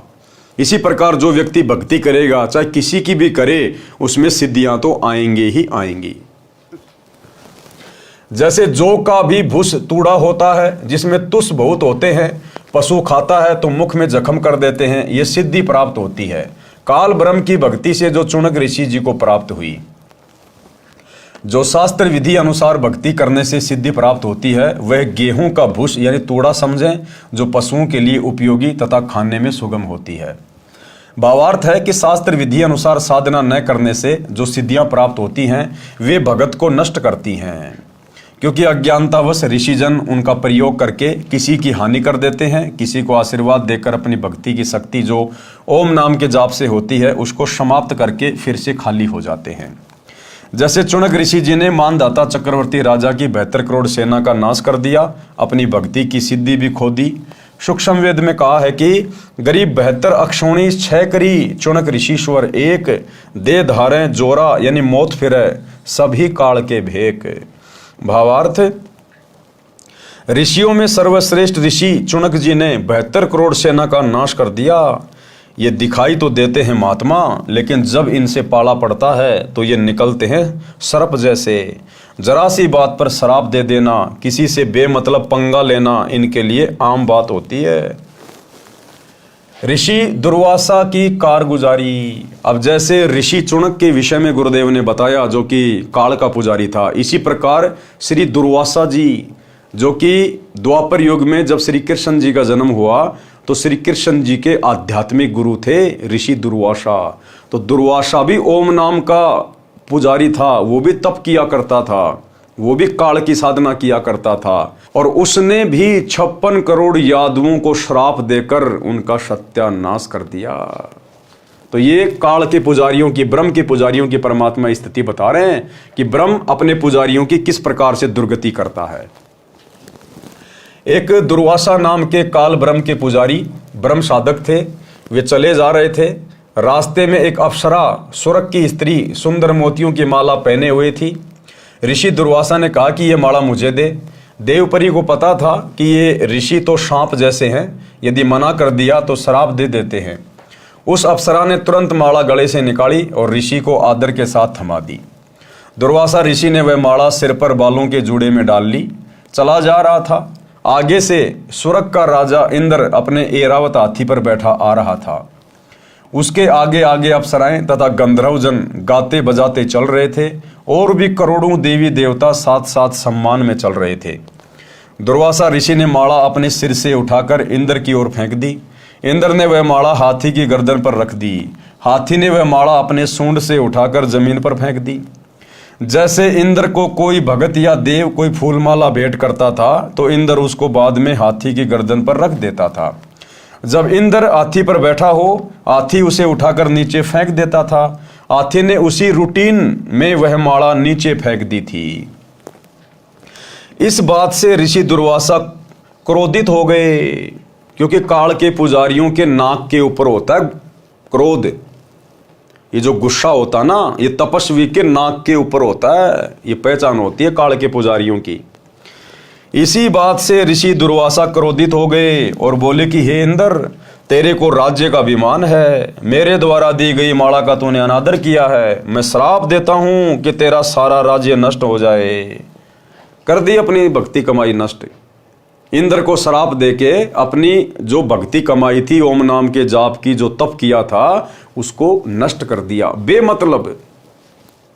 देवराज इंद्र एकदम कांपने लगा और बोला, हे ब्राह्मण, मैंने आपकी माला को आदर से ग्रहण करके हाथी के ऊपर रखा था। हाथी ने अपनी औपचारिकतावश नीचे डाल दी, मुझे क्षमा करें। बार बार करबद्ध होकर हाथी से नीचे उतरकर दंडवत प्रणाम करके भी क्षमा याचना इंद्र ने की, परंतु दुर्वासा ऋषि नहीं माने और कहा कि जो मैंने कह दिया वह वापिस नहीं हो सकता। कुछ ही समय में इंद्र का सर्वनाश हो गया और स्वर्ग उजड़ गया। एक बार ऋषि दुर्वासा जी द्वारका नगरी के पास जंगल में कुछ समय के लिए रुके। द्वारिका वासियों को पता चला कि दुर्वासा ऋषि जी अपनी नगरी के पास आए हैं। ये त्रिकालदर्शी महात्मा हैं, सिद्धि युक्त ऋषि हैं। द्वारकावासी श्री कृष्ण से अधिक शक्तिशाली किसी को नहीं मानते थे। श्री कृष्ण के पुत्र श्री प्रद्युम्न सहित कई यादवों ने योजना बनाई कि सुना है दुर्वासा जी त्रिकालदर्शी हैं, मन की बात भी बता देते हैं, अंतर्यामी हैं, उनकी परीक्षा लेते हैं। ये विचार करके प्रद्युम्न को गर्भवती स्त्री का स्वांग बनाकर 10-12 व्यक्ति साथ चले। एक व्यक्ति को उसका पति बना लिया। दुर्वासा जी के पास जाकर कहा कि हे ऋषि जी, इस स्त्री पर परमात्मा की कृपा बहुत दिनों पश्चात हुई है, इसको गर्भ रहा है, ये इसका पति है। ये दोनों उतावले हैं कि हमें पता चले कि गर्भ में लड़का है या कन्या। आप तो अंतर्यामी हैं, कृपया बताइए। उन्होंने प्रद्युम्न के पेट पर एक छोटी सी कड़ाई बांध रखी थी। उसके ऊपर रुई का लोगड़ तथा पुराने वस्त्र बांधकर गर्भ बना रखा था। ऊपर स्त्री वस्त्र पहना रखे थे। ऋषि दुर्वासा जी ने दिव्य दृष्टि से देखा। अब ये दिव्य दृष्टि से देखने से भी भाई और बहनों भक्ति नष्ट होती है इनकी, क्योंकि रिचार्ज है इनका। अब उस रिचार्ज से जो मर्जी कर लो। ये आपने मोबाइल में रिचार्ज कर लिया किसी को दे के पैसे, अब उस रिचार्ज से आप चाहे सत्संग सुनो, चाहे फिल्मी गाने सुनो, चाहे किसी से मोबाइल पे बात करो, या और कोई यूट्यूब पे फेसबुक पे देखो, आपका रिचार्ज तो खत्म होगा ही होगा। तो इसी प्रकार चाहे दिव्य दृष्टि से देखो, चाहे किसी को श्राप दो, चाहे किसी को आशीर्वाद दो, भगत की भक्ति नष्ट होती होती है। ऋषि दुर्वासा जी ने दिव्य दृष्टि से देखा और जाना कि ये मेरा मजाक करने आए हैं। दुर्वासा जी ने कहा कि इस गर्भ से यादव कुल का नाश होगा। तुरंत श्राप, 1 सेकंड भी नहीं लगाते, 1 सेकंड भी। ये सांप के जैसे होते हैं तपस्वी काल पुजारी, सांप के जैसे, सांप के जैसे तुरंत डंक मार देते हैं। इसीलिए भाई और बहनों, हमें गुरुदेव भगवान आगाह करते हैं बार बार हम भक्तों को कि जगत का और भगत का 36 का आंकड़ा होता है, 36 का आंकड़ा। काल पुजारियों की और सतगुरु पुजारियों की कोई भी क्रिया आपस में मेल नहीं खाएगी। वो काल पुजारी भले कितने अच्छे और नेक इंसान दिखाई दें, जो हमारे परिवार में भी हो सकते हैं, रिश्तेदारों के रूप में भी हो सकते हैं, परंतु जब वो समय आएगा उस समय वो आगा पीछा कुछ नहीं देखेंगे। इसीलिए गुरुदेव ने एक सत्संग में कहा कि बच्चों, तुम भेड़ियों के बीच में रह रहे हो। जो व्यक्ति सतगुरु रामपाल जी से उपदेश प्राप्त नहीं है, वो चाहे देश का प्रधानमंत्री है, चाहे बहुत बड़ा कोई भगत है, चाहे आचार्य शंकराचार्य है, चाहे आम व्यक्ति है, वो काल की हद में है। तो गुरुदेव ने कहा कि बच्चों, तुम भेड़ियों के बीच में रह रहे हो, भेड़ियों के बीच में। और भगत ने किस कदर अपनी मर्यादाओं में रहकर संसार में अपने कार्य करने चाहिए, भेड़िए के बीच में किस प्रकार से राज आता है, कितनी सावधानी बरती जाती है, इस तरह से हमने भक्ति मर्यादाओं में रहकर अपनी भक्ति को सफल करना है। दुर्वासा जी ने कहा कि इस गर्भ से यादव कुल का नाश होगा। इतना कहकर क्रोधित हो गए, सर्व व्यक्ति वहां से खिसक गए। अब बताओ, ये श्री कृष्ण जी के बेटे के लक्षण है ये? ये श्री कृष्ण जी के बेटे प्रद्युम्न के लक्षण है ये? पेट के बांध के कड़ाई और औरत के पहन के कपड़े और वहां ड्रामा करने गया उसके साथ में। क्या जरूरत थी वहां जाने की? क्या ये संस्कार दिए थे श्री कृष्ण जी ने भाई अपने बेटे को? अब बताओ, श्री कृष्ण जी के बेटे के संस्कार हैं ये। आज उस श्री कृष्ण की भक्ति करके आपके बेटा बेटियों में कहां से संस्कार आ जाएंगे, जब श्री कृष्ण जी अपने बेटे को संस्कार नहीं दे पाए? जबकि उस समय तो वो प्रद्युम्न शादीशुदा था, बाल बच्चे वाला था, उसके बावजूद भी साधु संतों से मजाक करने के लिए निकल गया। तो श्री कृष्ण अपने बेटे को भी संस्कार नहीं दे पाए। बताओ, आज उनके मंदिरों में जा जाके चढ़ावा चढ़ा के, गोवर्धन की फेरी लगा के, राधे राधे शाम मिला के बोल के, तुम्हारे अंदर कहां से संस्कार आ जाएंगे? सर्वे व्यक्ति वहां से खिसक गए। नगरी में यह बात आग की तरह फैल गई कि ऋषि दुर्वासा जी ने श्राप दे दिया है कि यादवों का नाश होगा। उनको विश्वास था कि हमारे साथ सर्वशक्तिमान भगवान अखिल ब्रह्मांड के नायक श्री कृष्ण जी हैं। दुर्वासा के श्राप का प्रभाव हम पर नहीं हो पाएगा। फिर भी कुछ बुद्धिमान यादव इकट्ठे होकर श्री कृष्ण जी के पास गए तथा ऋषि दुर्वासा से किया बच्चों का मजाक तथा ऋषि दुर्वासा द्वारा दिए श्राप का वृत्तांत बताया। सर्व वार्ता सुनकर श्री कृष्ण जी ने कुछ देर सोचकर कहा कि उन बच्चों को साथ लेकर दुर्वासा जी के पास जाओ और क्षमा याचना करो। दुर्वासा के पास गए, क्षमा याचना की, परंतु दुर्वासा ने कहा कि जो मैंने बोल दिया वह वापस नहीं हो सकता, क्योंकि इन ऋषियों के पास, काल पुजारियों के पास में बैक गियर नहीं होता, आगे बढ़ने का गियर होता है, बैक वाला नहीं होता इनके पास। सर्व व्यक्ति फिर से श्री कृष्ण जी के पास गए तथा सर्व बात बताई। द्वारिका में भोजन भी नहीं बना, सर्व नगरी चिंता में डूब गई। अब देखो भाई और बहनों, इन भगवानों की कितनी समर्थता है, ये कितने परमात्मा है, कितने ये शक्तिशाली हैं, ब्रह्मा विष्णु महेश। अब श्री कृष्ण जी द्वारिका वासियों को, उन यादवों को समाधान बताएगा कि तुम चिंता मत करो, जो सर्वनाश होगा वो किससे होगा? जो प्रद्युम्न पेट से जो कड़ाई बांध के ले गया था उसी से तो होगा। दुर्वासा ने यही तो श्राप दिया था ना कि इस गर्भ से यादवों का सत्यानाश होगा, कुल नाश होगा। तो वो गर्भ में क्या था? वो कड़ाई बांध रखी थी। तो श्री कृष्ण जी ने कहा कि चिंता क्यों करते हो, समाधान बता रहे हैं भगवान। अब वो समाधान भगवान का कितना सफल होगा, कितना असफल होगा, आपकी आंखों के सामने आएगा। भगवान का समाधान भगवान के गले की हड्डी बन गया।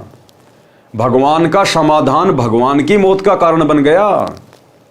श्री कृष्ण जी तो अंतर्यामी भी नहीं है, वो तो भविष्य को भी नहीं देख सकते कि जो तू समाधान यादवों को बता रहा है वो तो तेरी मौत का कारण है और यादवों की मौत का कारण बनेगा। बताओ, जब श्री कृष्ण जी अपने रिश्तेदारों का समाधान नहीं कर पाए, समाधान के बजाय उनका सत्यानाश कर दिया, अपने परिवार का समाधान नहीं कर पाए, उस श्री कृष्ण जी के द्वारा बताए गए समाधान से श्री कृष्ण जी का पूरा खानदान नष्ट हो गया। श्री कृष्ण जी के बेटे मर गए और अंत में श्री कृष्ण जी का भी नाश हो गया। उसी समाधान से क्या समाधान बताया? श्री कृष्ण जी ने कहा कि चिंता किस बात की, जो वस्तु गर्भ रूप में प्रयोग की थी उसी से तो हमारा विनाश होना बताया है। ऐसा करो कपड़ों तथा रुई को जलाकर तथा लोहे की कढ़ाई को पत्थर पर घिसाकर प्रभास क्षेत्र यानी यमुना नदी के किनारे एक स्थान का नाम है, उसमें यमुना नदी में डाल दो। क्या समाधान बताया श्री कृष्ण जी ने, तीन लोक के भगवान ने, श्री विष्णु जी ने, कि वो जो कढ़ाई है ना, जो पेट के बांध के ले गया था, जो ऋषि ने श्राप दिया था, तुम यमुना जी के किनारे जाओ प्रभास क्षेत्र में और वहां जाकर पत्थर की शिला से इस कढ़ाई को घसो और घिस घिस के सारा का सारा चूरा यमुना जी के पानी में डाल दो। ना रहेगा बांस, ना बजेगी बांसुरी, बस वो बह के चला जाएगा, यादव बच गए। तो ये समाधान बताया श्री कृष्ण जी ने। अब आगे चलकर यही श्री कृष्ण जी के द्वारा बताया गया समाधान उस यादव कुल के सत्यानाश का कारण बनेगा। बताओ फिर आज 11-21-51 का प्रसाद लेके श्री कृष्ण जी के चरणों में चढ़ा के राधे राधे श्याम मिला के ये मनमाना जयकारा लगा के मंदिरों में जा जाके, अरे तुम कैसे अपना समाधान करवाओगे? तुम्हारा कैसे भला होगा? जो श्री कृष्ण अपने बेटे का, अपने रिश्तेदारों का, अपने यादव कुल का भला नहीं कर पाया, श्री कृष्ण का समाधान उल्टा सबकी मौत बन गई। वहीं बैठकर घिसाओ, वही चूरा दरिया में डाल दो, वहीं पर राख पानी में डाल दो, न रहेगा बांस, ना बजेगी बांसुरी। जब गर्भ की वस्तुएं ही नहीं रहेंगी तो हमारा नाश कैसे होगा? ये बात द्वारिका वासियों को अच्छी लगी और अपने को संकट मुक्त मान लिया। श्री कृष्ण जी के आदेश अनुसार सब किया गया। कढ़ाई का एक कड़ा पूरी तरह नहीं घिस पाया, उसको वैसे ही यमुना नदी में फेंक दिया।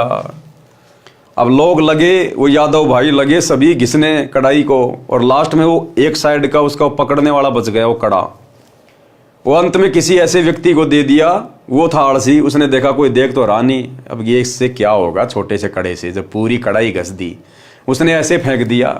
वो कड़ाहा श्री कृष्ण जी की मौत का कारण बना। वो कड़ाहा श्री कृष्ण का समाधान खुद का काल बन गया। कढ़ाई का एक कड़ा पूरी तरह नहीं घिस पाया, उसको वैसे ही यमुना नदी में फेंक दिया। वह एक मछली ने चमकीला खाद्य पदार्थ जानकर खा लिया। उस मछली को बालिया नामक भील ने पकड़ लिया। जब मछली को काटा तो उससे निकली धातु की जांच करने के पश्चात उसको अपने तीर को आगे के हिस्से में जहर युक्त करवा कर लगवा लिया। वो कड़ा जो फेंक दिया गया, एक मछली ने खा लिया। मछली को एक बालिया नाम के शिकारी ने पकड़ लिया। उसने देखा कि बहुत अच्छी वस्तु है, जाकर उसने सुनार को दिखाया, बोले भैया कोई सोना चांदी तो है नहीं, लेकिन लोहा बहुत अच्छी क्वालिटी का है। तो उस बालिया नाम के शिकारी ने अपना तीर बनवा लिया उससे और आगे से उसको जहर में बुझा दिया, जहर युक्त करवा लिया। यानी लोहे का तीर बना के उसको आग में उसको जो है गर्म करके और फिर उसको जहर के अंदर डाल देते थे, जैसे कि पानी में डाल दिया जाता है। तो फिर वो जहर को वो गरम गरम लोहा अपने अंदर समा लेता है, और जब उस तीर से किसी को मारा जाता है तो शिकार अगर तीर से ना मरे तो जहर से मर जाता है। तो वो तीर अंत में वो बालिया श्री कृष्ण जी के पैर में मारेगा। यानी श्री कृष्ण जी के द्वारा बताया गया समाधान उनकी खुद की मौत बन गई। तो वर्तमान में तो श्री कृष्ण जी भी नहीं है। अब उनके मंदिरों में जाके घटियां बजाने से, गोवर्धन की फेरी लगाने से, उनकी फोटो के आगे धोख लगाने से, लड्डू गोपाल को भोग लगाने से कुछ नहीं मिलेगा, कुछ भी। सब मनमाना आचरण है। यही तो शिक्षा दे रहे हैं गुरुदेव भगवान। ये कथाएं हमें यही तो शिक्षा दे रही है। ये कथाएं हम पहले भी पढ़ा करते थे, लेकिन हमारे दिमाग के ऊपर से निकल जाती थी। जब तत्वदर्शी संत इन कथाओं को लिखता है, बताता है, तब हमारी बुद्धि ऑन होती है, हम समझ पाते हैं। जब मछली को काटा तो उससे निकली धातु की जांच करने के पश्चात उसको अपने तीर को आगे के हिस्से में विष युक्त करवाकर लगवा लिया। उसे सुरक्षित रख लिया। जो कढ़ाई का लोहे का चूरा पानी में डाला था वह लंबे सरकंडे जैसे घास के रूप में यमुना नदी के किनारे किनारे पर उग गए, और उस कढ़ाई का जो चूरा था वो उसी यमुना नदी के दोनों साइड में, यमुना नदी के किनारों पर एक घास होती है सरकंडे जैसी, वो उग गई। कुछ समय उपरांत द्वारिका नगरी में उत्पात मचने लगा। छोटी छोटी सी बात पर एक दूसरे का कत्ल करने लगे, आपस में वैर विरोध बढ़ गया। नगर के लोगों की यह दशा देखकर नगरी के गणमान्य व्यक्ति भगवान श्री कृष्ण जी के पास गए और जो कुछ भी नगरी में हो रहा था बताया, क्योंकि दुर्वासा ऋषि के श्राप का पूरा होने का समय आ गया। धीरे धीरे लोगों ने देखा श्री कृष्ण जी ने समाधान बता दिया, श्राप निष्फल हो गया होगा, लेकिन उसका श्राप निष्फल नहीं हुआ। और कारण तथा समाधान श्री कृष्ण जी से जानने की इच्छा व्यक्त की, क्योंकि श्री कृष्ण जी यादव तथा पांडवों के आध्यात्मिक गुरु थे। संकट का निवारण गुरुदेव से ही कराया जाता है। श्री कृष्ण जी ने कारण बताया कि दुर्वासा ऋषि का श्राप फल रहा है, समाधान है। अब दोबारा से क्या समाधान बताया? एक तो पहले समाधान बताया था, अब श्री कृष्ण जी दोबारा से समाधान बता रहे हैं द्वारिका वासियों को कि अब तुम एक काम करो, सारे यादव जितने भी हैं, नर स्त्रियां नहीं, नर यादव जितने भी हैं, चाहे आज ही पैदा क्यों ना हुआ हो, सारे जाकर और यमुना के प्रभास क्षेत्र में जाकर सुबह सुबह ब्रह्म मुहूर्त में स्नान करो, वो शराब कट जाएगा। अब श्री कृष्ण जी तो उनको मरने के लिए भेज रहा था, मरने के लिए। अब बताओ, वो यादव तो समझ रहे थे कि भगवान ने हमारे को समाधान बता दिया। वो यादव द्वारिका वासी बेचारे श्री कृष्ण जी की बात को सत्य मान के कि भगवान ने समाधान बता दिया, और सुबह सुबह सारे के सारे नहाने के लिए चले गए। और वहां जाने के बाद फिर दुर्वासा ऋषि के श्राप का समय आ गया। वो जो घास उग गई थी दोनों तरफ, उस कढ़ाई के चूरे के कारण उसको उखाड़े और एक दूसरे के मारे, और गर्दन धड़ से अलग। 56 करोड़ यादव वहां पर कट कट के मर गए, जहां श्री कृष्ण जी ने भेजा था समाधान करने के लिए कि जाकर ये स्नान करो, तुम्हारा शराब कट जाएगा। वो शराब तो कटा नहीं, श्री कृष्ण जी के समाधान से सारे 56 करोड़ यादव कट के मर गए। तो बताओ, आज ना तो धरती पे श्री कृष्ण जी है, और होता तो क्या समाधान कर देता। जब द्वापर में द्वारिका वासियों का नहीं कर पाया, बेचारों को उल्टा मौत के घाट उतार दिया काल प्रेरणा से, तो आज अगर होता तो भी क्या कर देता। द्वापर में कौन सा बचाव कर दिया। तो ये आधे अधूरे भगवान हैं, डमी गॉड हैं, ये सब काल के अंतर्गत हैं। तो भाई और बहनों, समझो इन चीजों को। एकमात्र परम शक्ति संसार में उत्पत्ति करता, सबका सृजनहार, ये कबीर भगवान सतगुरु रामपाल जी हैं, जो आज धरती पर आए हुए हैं नर रूप में। जैसे हम श्री कृष्ण जी को भगवान कहते हैं, विष्णु को भगवान कहते हैं, अरे वो भी तो इसी प्रकार से नर रूप में आए थे। उनके भी माता पिता थे, वो भी राजा थे, अपना काम भी करते थे, ब्याह शादी भी करी, बच्चे भी पैदा किए, लड़ाई झगड़े भी किए। तो भगवान आएगा तो सींग लगा के थोड़ी आएगा। भगवान को पहचानो उनके ज्ञान से। अब श्री कृष्ण का, श्री राम का, ब्रह्मा विष्णु महेश का तो इतिहास सबके सामने है। वो कितने भगवान थे सबको पता चल गया। अब इस भगवान को भी आजमा के देखो एक बार, इस भगवान को भी आजमा के देखो एक बार। उनसे हमारी कौन सी रिश्तेदारी थी, उनको भी हमने आजमाया, देखा देखी में हमारे बाप दादा कर रहे थे, हम भी लग गए। एक बार इनके पीछे भी लग के देखो, और ये जो तुम्हें दे देगा, यहाँ का काल ब्रह्म भी नहीं दे सकता। काल ब्रह्म भी इतने सुख देगा ये परमात्मा, गिने नहीं जाएंगे। मृत्यु को टालेगा, अकाल मृत्यु को टालेगा ये परमात्मा। भयंकर से भयंकर रोग को अपनी भक्ति शक्ति से परमात्मा समाप्त कर देगा, क्योंकि ये डॉक्टरों का डॉक्टर है, वैद्यों का वैद्य है। दास गरीब तबीब सतगुरु, बंदी छोड़ कबीर है। तो एक बार सतगुरु के सत्संग सुनना शुरू करो यूट्यूब पे। सबके जेब में मोबाइल हैं, फालतू की बकवासें भी देखते हैं, क्या मिला हमें? कुछ नहीं मिलता। एक बार सतगुरु रामपाल जी के सत्संग थोड़ा थोड़ा सुनना शुरू करो। सत्संग सुनने मात्र से आपको जो परम शांति और आध्यात्मिक लाभ होंगे, वो श्री कृष्ण जी की लाख साल की साधना से भी नहीं हो सकते, क्योंकि ये परम संत है, इनके वचन में शक्ति है। तो सत्संग सुनना शुरू करें। संकट का निवारण गुरुदेव से ही कराया जाता है। श्री कृष्ण जी ने कारण बताया कि दुर्वासा ऋषि का श्राप फल रहा है।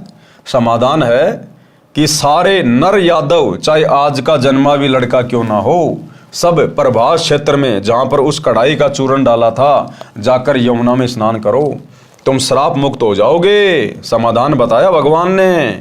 सर्व द्वारिका वासियों ने श्री कृष्ण जी के आदेश का पालन किया। सर्व नर यादव प्रभास क्षेत्र में श्राप मुक्त होने के उद्देश्य से स्नान करने के लिए चले गए। ऋषि दुर्वासा के श्राप के कारण सभी यादव समूह बनाकर इकट्ठे हो गए।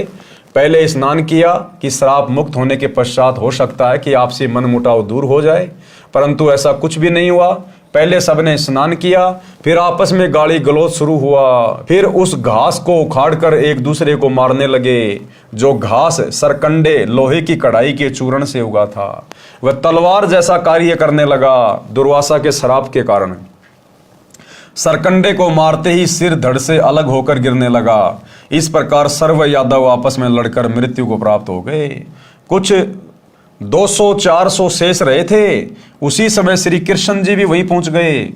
उन्होंने भी उस घास को उखाड़ा, उसके लोहे के मूषण बन गए। शेष बचे अपने कुल के व्यक्तियों को स्वयं श्री कृष्ण जी ने मौत के घाट उतारा। लास्ट में 200-400 जो बच गए थे ना, उनको फिर श्री कृष्ण जी ने जाके मारा, क्योंकि उस समय श्री कृष्ण जी में काल घुसा हुआ था। ये ब्रह्म, ये इस प्रकार से अपना कार्य करता है। इसी प्रकार इसने गीता का ज्ञान देते समय श्री कृष्ण जी में प्रवेश करके और ये गीता का ज्ञान कहा था। जैसे यमुना के किनारे उन 200-400 यादवों को मारने के लिए श्री कृष्ण में प्रवेश कर गया। तो बताओ भाई और बहनों, जो श्री कृष्ण खुद अपने सगे संबंधियों को मार रहा है, बेचारे 100-200 बच गए थे, उनको रहने देता, क्या दिक्कत आ रही थी? लेकिन श्री कृष्ण जी ने फिर खुद मारे उनको। तो बताओ आज हमारी रक्षा कैसे करेगा श्री कृष्ण? तो ये विचार करने की बात है, इतिहास गवाह है ये तो। इसके पश्चात श्री कृष्ण जी एक पेड़ के नीचे विश्राम करने लगे। अब चूंकि दुर्वासा का श्राप था यादव कुल का नाश होगा, तो श्री कृष्ण जी भी यादव कुल में आए हुए थे, तो नाश तो श्री कृष्ण जी का भी होना था। अब वो तीर काम आएगा, वो जहर से बुझा हुआ तीर। अब श्री कृष्ण जी ने उसके बाद क्या किया, जंगल में जाके एक पेड़ के नीचे पैर पे पैर रख के आराम करने लगे। इतने में देव योग से वह बालिया नामक भील, जिसने उस लोहे की कढ़ाई के कड़े का विषाक्त तीर बनवाया था, उसी तीर को लेकर शिकार की खोज में उस स्थान पर आ गया जहां पर श्री कृष्ण जी विश्राम कर रहे थे। श्री कृष्ण जी के दाएं पैर के तलवे में पद्म बना था, उसमें 100 वाट के बल्ब जैसी चमक थी। वृक्ष की झुरमुट नीचे तक लटकी थी, उनके बीच से पद्म की चमक स्पष्ट नहीं दिख रही थी। बालिया भील ने सोचा कि यह हिरण की आंख दिखाई दे रही है, इसलिए तीर चला दिया हिरण को मारने के मकसद से। जब तीर श्री कृष्ण जी के पैर में लगा तो श्री कृष्ण जी ने कहा, मर गया रे, मर गया। बालिया भील को आभास हुआ कि तीर किसी व्यक्ति को लग गया। दौड़कर गया तो देखा द्वारिकाधीश मारे दर्द के तड़प रहे थे। बालिया ने कहा, हे महाराज, मुझसे धोखे से तीर चल गया। आपके पैर की चमक को मैंने हिरण की आंख जानकर तीर मार दिया, मुझसे गलती हो गई, क्षमा करो महाराज। श्री कृष्ण जी ने कहा कि तेरे से कोई गलती नहीं हुई है, ये तेरा और मेरा पिछले जन्म का लेन देन है। ध्यान देना, अब आगे आपको पहले बता दिया गया श्री कृष्ण जी का समाधान कितना कारगर हुआ। अब आगे जब बालिया ने कहा कि महाराज गलती से लग गया, धोखे से लग गया, तो श्री कृष्ण जी ने कहा कि बालिया, इसमें तेरी कोई गलती नहीं है, तूने अपना बदला पूरा कर लिया। तो बालिया ने कहा कि महाराज आप राजा, मैं एक भिखारी शिकारी, आपका और मेरा क्या अदला बदला। तब श्री कृष्ण जी ने बताया कि मैं त्रेता युग में दशरथ का बेटा रामचंद्र था, और त्रेता युग में तू था सुग्रीव का भाई बाली, और मैंने तेरे को अपने स्वार्थ के लिए, सुग्रीव से सैन्य सहायता प्राप्त करने के लिए, अपनी औरत को रावण से छुड़वा कर लाने के लिए, मैंने धोखे से पेड़ की ओट लेकर तेरे को तीर मारा था त्रेता युग में। और उस समय तूने कहा था कि भगवान इसका बदला कब दोगे, तो मैंने कहा था कि द्वापर में दूंगा, जब मैं श्री कृष्ण रूप में आऊंगा। तो भाई तेरी कोई गलती नहीं है, तूने अपना बदला आज ले लिया, तू बाली वाली आत्मा है। अब भाई और बहनों, इससे यह भी सिद्ध हो जाता है कि ये 3 लोक के भगवान, क्योंकि श्री विष्णु को हो, चाहे श्री कृष्ण जी को हो, श्री राम को हो, चाहे श्री विष्णु जी को हो, ये 3 लोक के भगवान ब्रह्मा विष्णु महेश अपने खुद के कर्म नहीं काट सकते। बताओ, त्रेता युग में श्री राम अर्थात विष्णु ने तीर मारा बाली को धोखे से, उसका भी बदला देना पड़ा उस भगवान विष्णु को द्वापर में श्री कृष्ण रूप में आके। उस बालिया नाम के शिकारी ने, जो बाली की आत्मा थी, अपना बदला लिया। यानी ये तीन लोक के भगवान भी अपना जो कर्म है उसको नहीं काट सकते, इनको भी भोगना पड़ता है। तो फिर इनकी भक्ति करने से हमारे कर्म कैसे कटेंगे, हमारे संकट कैसे कटेंगे, हमारे दुख कैसे कटेंगे, जब ये अपने खुद के नहीं काट पा रहे, इनको खुद को भी भोगने पड़ रहे हैं। तो ये विचार करने की बात है। ये दुनिया भक्ति क्यों करती है? अपने कर्म कटवाने के लिए तो करती है, दुखों से सुख प्राप्त करने के लिए तो करती है। और जब ये भगवान इनके इतिहास में लिखा जा चुका है, ये खुद अपने कर्म नहीं काट सकते, तो इनकी भक्ति करने से, इनके मंदिर बनवाने से, इनके जय श्री राम के नारे लगाने से, इनकी पूजा पाठ करने से, इनका झंडा घर पे लगाने से हमारे कर्म कैसे कटेंगे? हमारे तो कर्म वैसे बिगड़े हुए हैं और ना इनकी भक्ति करने का किसी को पता। तो बताओ भाई और बहनों, हम क्या कर रहे हैं फिर? किस दिशा में जा रहे हैं?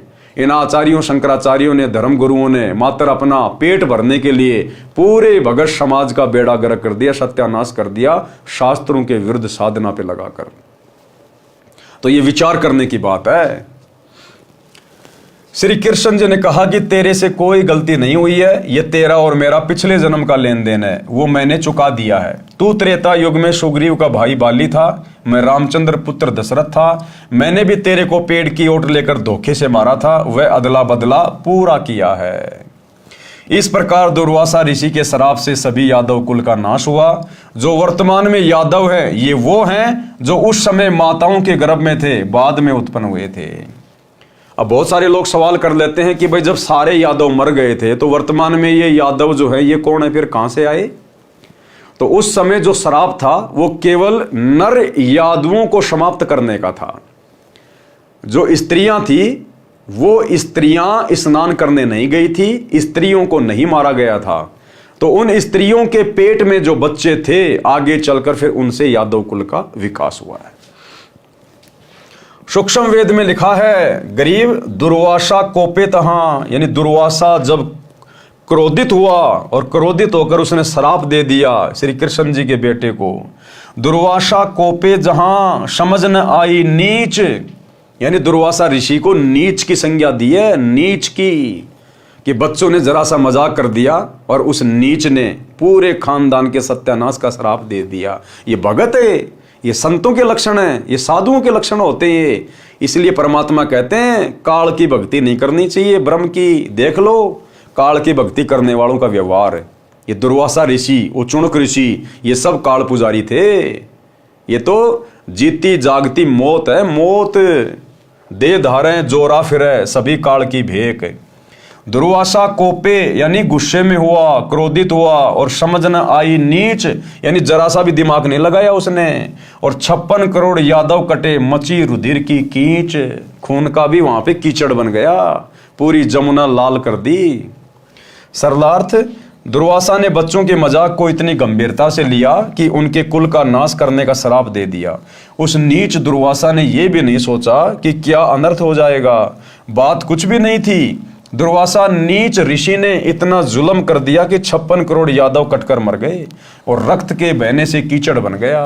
अब बताओ, हम इनको बहुत बड़े सम्मानित, आदरणीय, परम पूजनीय मानकर इनका सम्मान किया करते थे। ये तो नीच की श्रेणी में है, नीच की श्रेणी में, आम व्यक्ति से भी गिरे हुए हैं ये काल पुजारी। इसी प्रकार चुनक ऋषि ने बेमतलब पंगा लेकर मानदाता राजा की 72 करोड़ सेना का नाश कर दिया।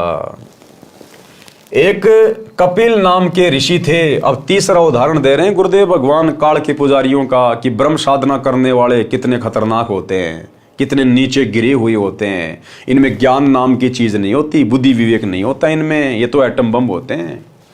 एक कपिल नाम के ऋषि थे जिनको कपिल भगवान भी कहा जाता है, कपिल भगवान, जिनको भगवान विष्णु के 24 अवतारों में से एक अवतार भी माना जाता है। वे तपस्या कर रहे थे।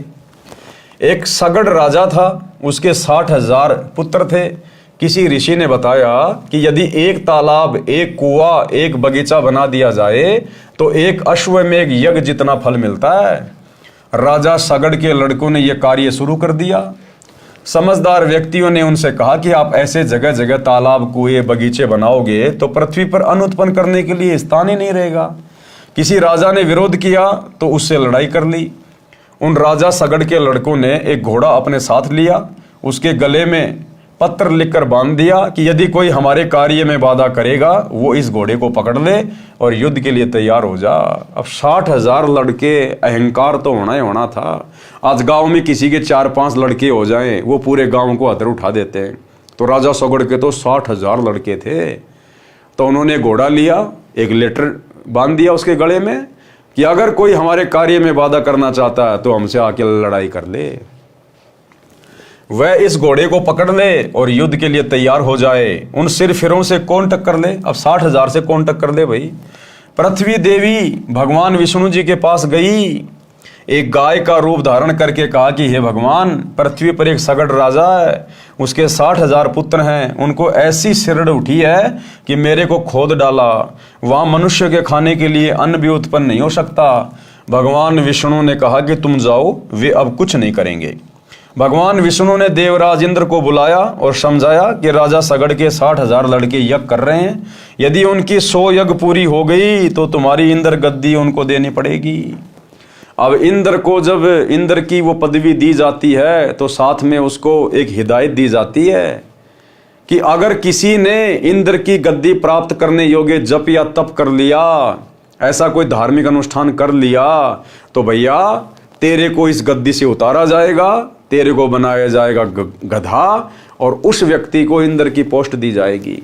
तो इंद्र कोशिश करता है हर प्रकार से उनकी यज्ञ को खंडित करने की। तो काल ने प्रेरणा की विष्णु में, विष्णु ने इंद्र को बता दिया और इंद्र ने फिर अपने दूत भेज दिए, अपने हलकारे भेज दिए कि किसी भी प्रकार से उनका काम बिगाड़ो।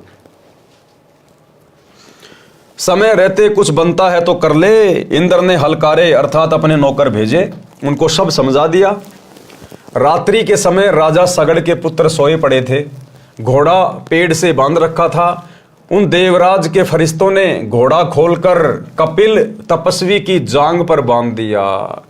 वो कपिल ऋषि जो साधना कर रहा था, तपस्या कर रहा था, जो भगवान विष्णु के 24 अवतारों में से एक माने जाते हैं, वो इंद्र के नौकरों ने वो घोड़ा वहां से खोला और कपिल ऋषि की जांग के बांध दिया।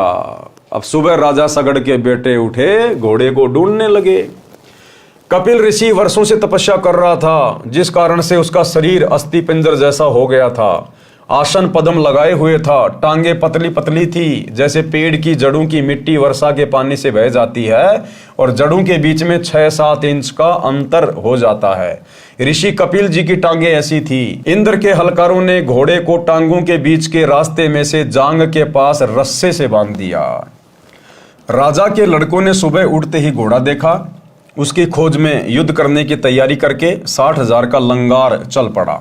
घोड़े के पद चिन्हों के साथ साथ कपिल मुनि के आश्रम में पहुंच गए। घोड़े को बंधा देखकर सगड़ राजा के पुत्रों ने ऋषि जी की कोख में दोनों बाजुओं के नीचे कोखों को हरियाणवी भाषा में हीक कहते हैं, भाले चुबो दिए। यहाँ पे इधर कपिल ऋषि की पलकें इतनी लंबी बढ़ चुकी थी कि जमीन पर जा टिकी थी। ये आंखों के जो बाल होते हैं ना, ये पलकों के, वो इतने लंबे समय से तपस्या कर रहा था, ये आंखों के पलकों के बाल नीचे जमीन पे टिके हुए थे। ऋषि को पीड़ा हुई तो क्रोधवश पलकों को हाथों से उठाया, आंखों से अग्नि बाण छूटे। 60,000 सगड़ के पुत्रों की सेना की पुली सी बिछ गई, अर्थात 60,000 सगड़ के बेटे मरकर ढेर हो गए। ये है काल पुजारियों की उपलब्धि। तपस्या कर रहा था भगवान प्राप्त करने के लिए और गुस्से में आके देखा उसने अपनी पलकी यूं उठा के कि मेरे को किसने मेरे को पीड़ा पहुंचाई है। ये गुस्सा, परमात्मा कहते हैं 60,000 हाथियों जितना बल समाप्त होता है हमारा। इसलिए सतगुरु के भक्तों ने गुस्सा करने से बचना चाहिए। कामी, क्रोधी और लालची, इनसे भक्ति ना होए। भक्ति करे कोई सूरमा, जात वर्ण कुल खोए। तो भक्तों ने गुस्सा नहीं करना चाहिए, ऐसा गुरुदेव भगवान कह रहे हैं। तो हम सभी भगत भाई बहनों ने कोशिश करनी चाहिए, प्रयास करना चाहिए। ये शिक्षाएं हैं इन पुस्तकों में, इन कथाओं के माध्यम से, कि हम भक्तों ने पहले सोचना चाहिए, विचार करना चाहिए हमने जल्दबाजी में तुरंत कोई भी फैसला नहीं लेना चाहिए। और भगत ने सोच विचार के गुस्सा तो फिर भी नहीं करना चाहिए, गुस्सा तो भगत के आसपास भी नहीं होना चाहिए, क्योंकि हम शत भक्ति कर रहे हैं। अगर हम मर्यादा में हैं तो हमारा कुछ नहीं बिगड़ेगा, ना कोई बिगाड़ सकता, फिर गुस्सा किस लिए करना। और गुस्सा तो परमात्मा की भक्ति से शांत होना चाहिए।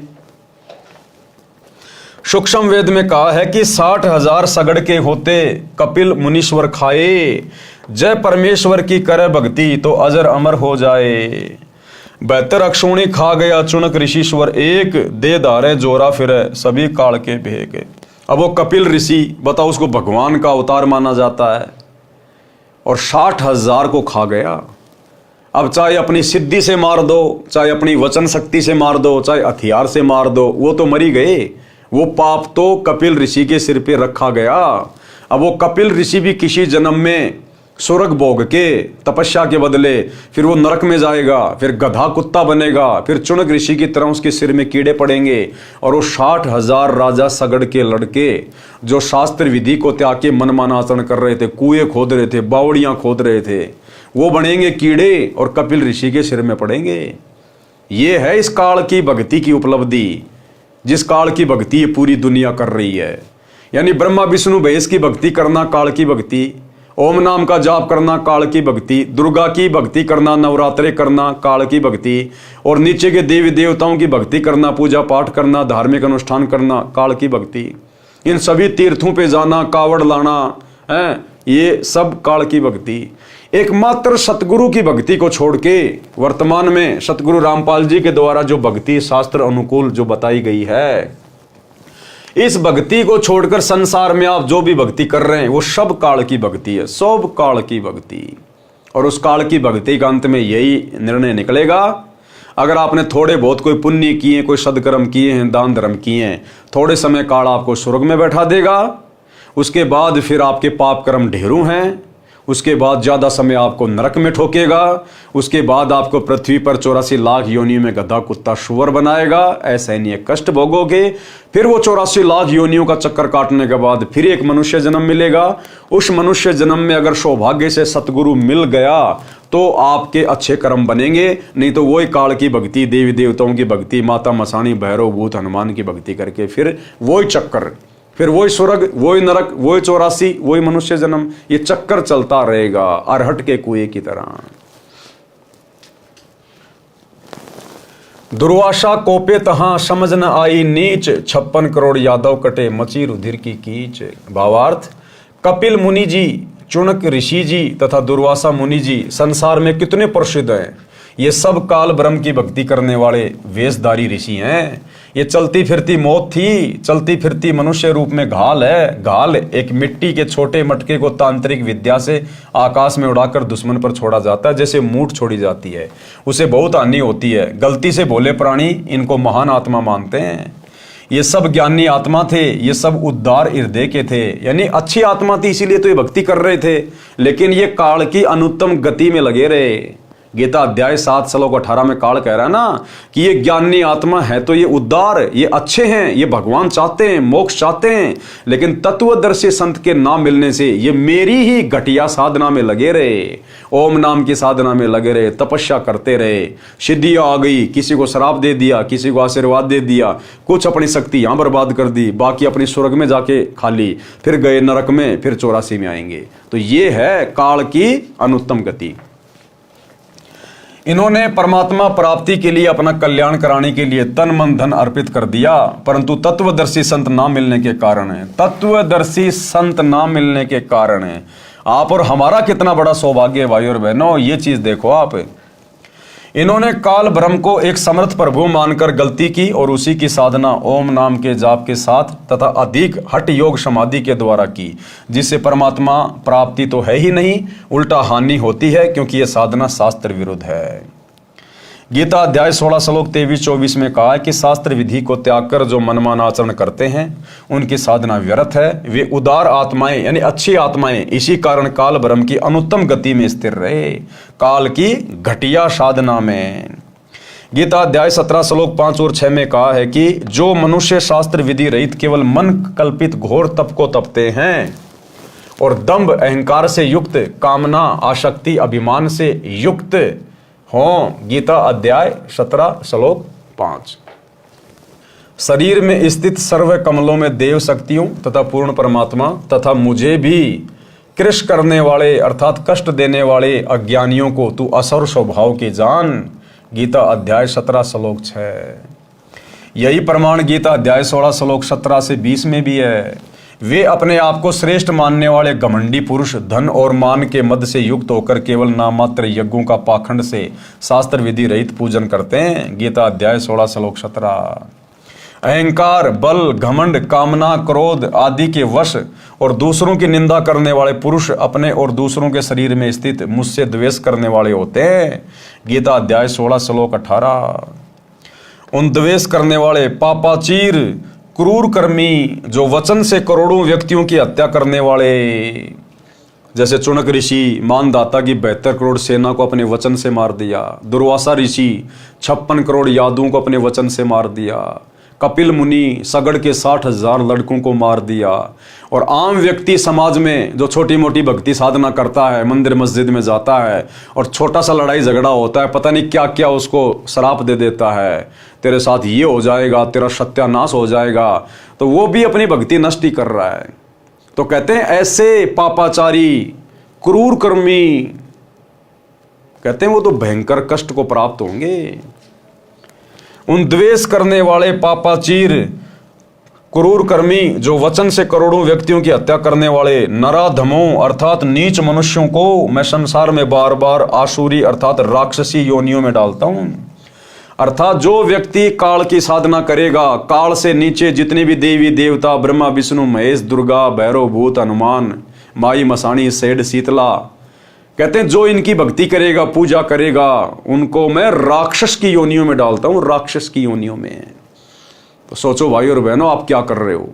एकमात्र सतगुरु रामपाल जी की भक्ति है जो हमें मुक्त कर सकती है, इस काल से, जन्म मरण के चक्कर से मुक्त कर सकती है। बाकी इस काल की भक्ति से तो खुद गीता जी कह रही है राक्षस की योनियां प्राप्त करोगे। राक्षस, अब जीते जी राक्षस हैं। ब्रह्मा विष्णु महेश की भक्ति कर रहे हैं, साधना कर रहे हैं, देवी देवताओं की फोटोएं घर में लगी है, मंदिरों में जाते हैं, तीर्थों पे जाते हैं, मंदिरों में जाते हैं, मस्जिदों में जाते हैं, और मांस भी खा रहे हैं, तो राक्षस ही हैं। ये तो राक्षसों का भोजन है, मांस खाना, बकरे मुर्गे झोटे खाना, शराब पीना, ये तो राक्षसों का पेय पदार्थ था, नशा करना। और आज बड़े बड़े अच्छे अच्छे सभ्य इंसान पी रहे हैं, धर्मगुरु पी रहे हैं, खा रहे हैं, माता के नाम पे चढ़ा के बकरा काट रहे हैं, खा रहे हैं उसको प्रसाद समझ के। तो ये तो जीते जी राक्षस है, राक्षस। सोचो बाद में इनकी और क्या दुर्गति होगी काल की भक्ति करने वालों की। दुर्वासा कोपे तहां समझ न आई नीच, 56 करोड़ यादव कटे मची रुधिर की कीच। हे अर्जुन, वे मूर्ख मुझको न प्राप्त होकर ही जन्म जन्म में आसुरी योनियों को प्राप्त होते हैं, उससे भी अति नीच गति को प्राप्त होते हैं, अर्थात घोर नरक में गिरते हैं। गीता अध्याय 17 श्लोक 20। अब देखो गीता जी में कितना निर्णय ज्ञान है, लेकिन सतगुरु रामपाल जी से पहले कोई निकाल के नहीं दे पाया। उपरोक्त परमाणु से सिद्ध हुआ कि गीता अध्याय 7 श्लोक 18 में गीता ज्ञानदाता यानी काल ने अपनी भक्ति से होने वाली गति को भी इसलिए अनुत्तम और घटिया बताया है, और कहा है कि गीता अध्याय 7 श्लोक 18 गीता ज्ञानदाता ने कहा है कि जो चौथी प्रकार के ज्ञानी भगत हैं वे सभी हैं तो उद्धार, क्योंकि परमात्मा प्राप्ति के लिए अपने शरीर के नष्ट होने की भी परवाह नहीं की और हजारों वर्ष भूखे प्यासे साधनारत रहे, परंतु तत्वदर्शी संत न मिलने के कारण ये है भक्ति की जड़, तत्वदर्शी संत।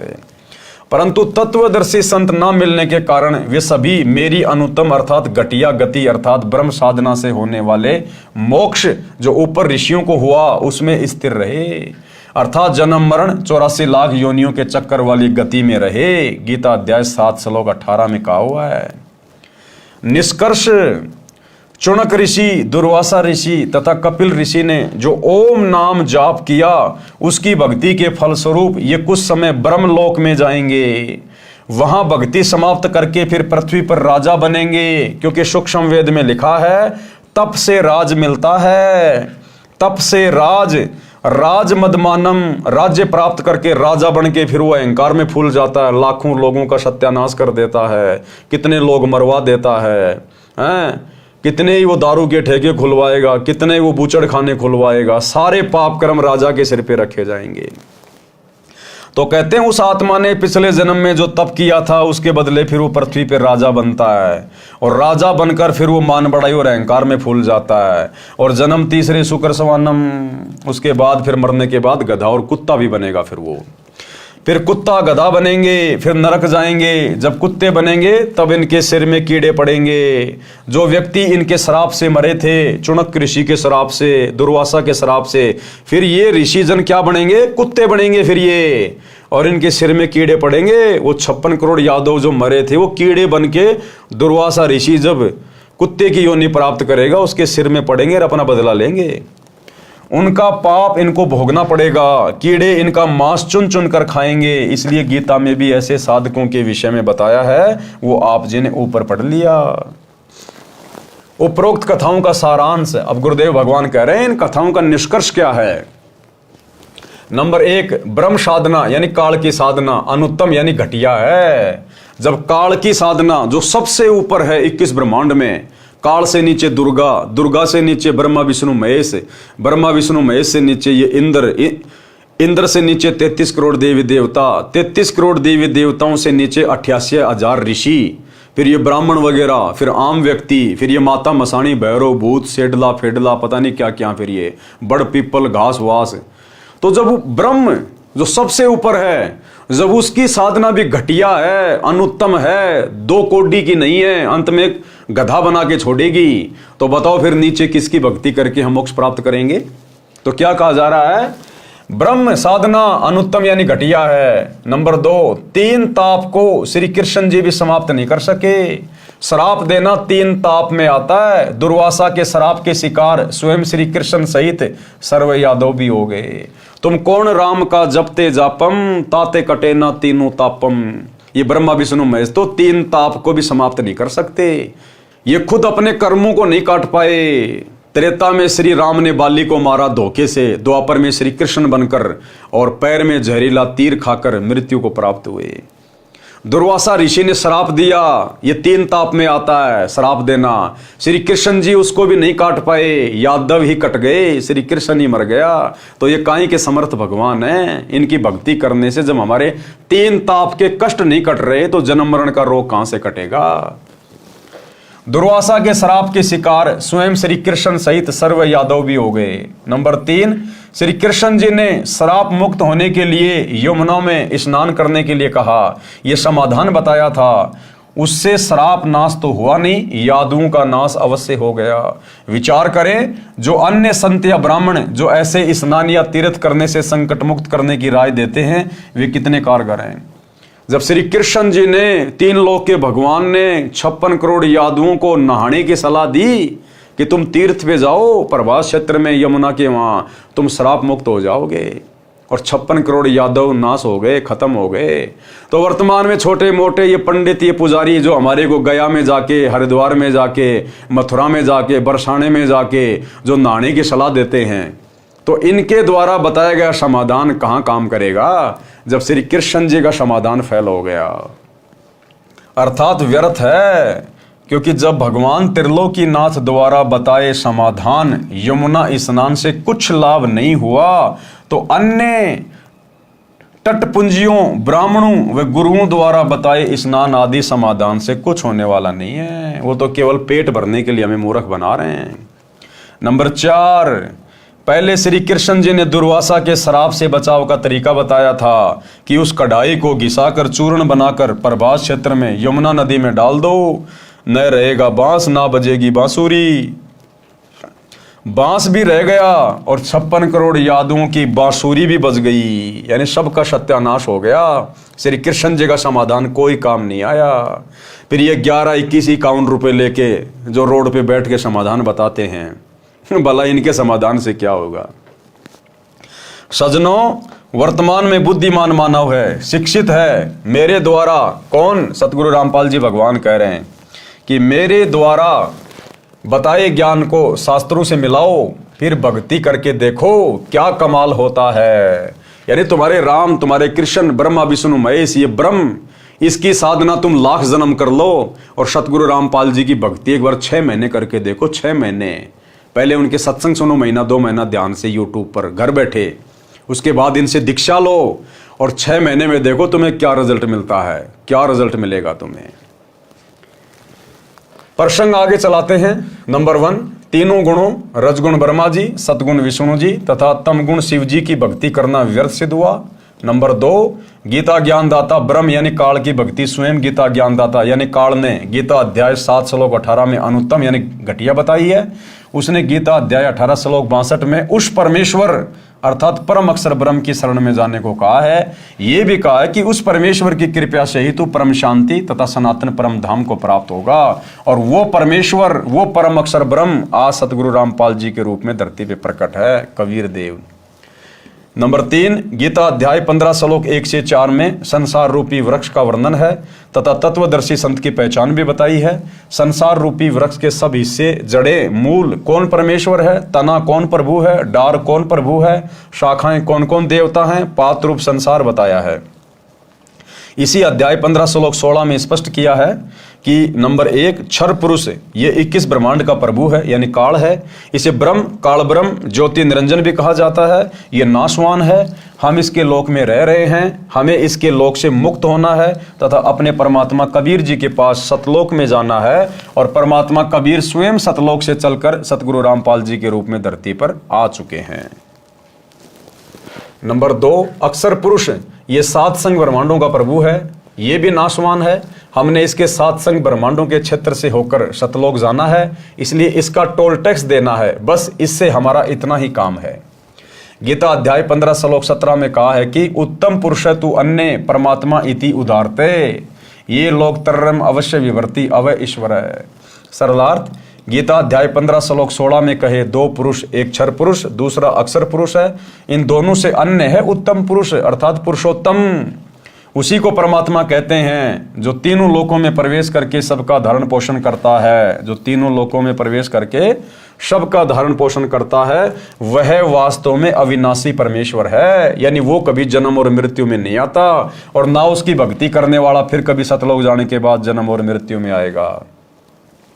गीता अध्याय 15 श्लोक 17, गीता अध्याय 3 श्लोक 14 और 15 में भी स्पष्ट किया है कि सर्वगतम ब्रह्म अर्थात सर्वव्यापी परमात्मा वासुदेव जो सच्चिदानंद घन ब्रह्म है उसे वासुदेव भी कहते हैं, जिसके विषय में गीता अध्याय 7 श्लोक 19 में कहा है वही सदा यज्ञों अर्थात धार्मिक अनुष्ठानों में प्रतिष्ठित है अर्थात इष्ट रूप में पूज्य है। यानी इष्ट रूप में केवल अपने गुरु की पूजा करनी चाहिए, इस कबीर देव की, परम अक्षर ब्रह्म की।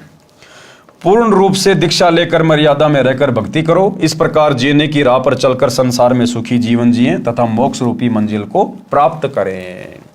तो भाइयों और बहनों, परम पूज्य परमेश्वर सतगुरु रामपाल जी भगवान के विशेष आशीर्वाद से, उनकी वीआईपी रजा से पवित्र पुस्तक जीने की राह के ऊपर वीडियो बनाने की श्रृंखला आज यहीं पर समाप्त हो जाती है।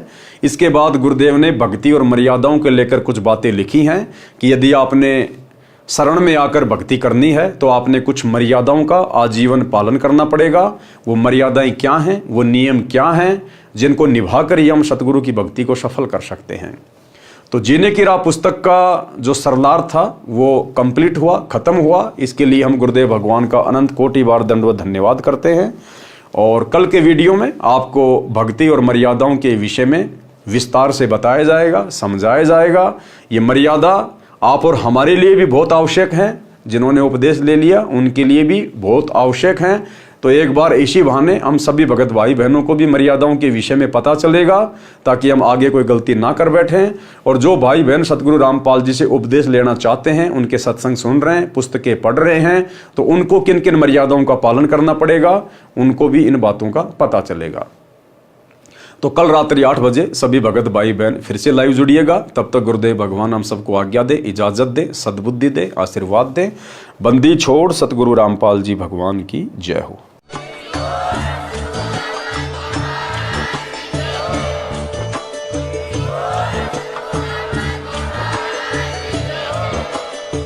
भाई जो गुरु बचन पे डट गे, कट गे फंद 84 के, रकट गे फंद 84 के, रकट गे फंद 84 के। भाई जो गुरु बचन पे डट गे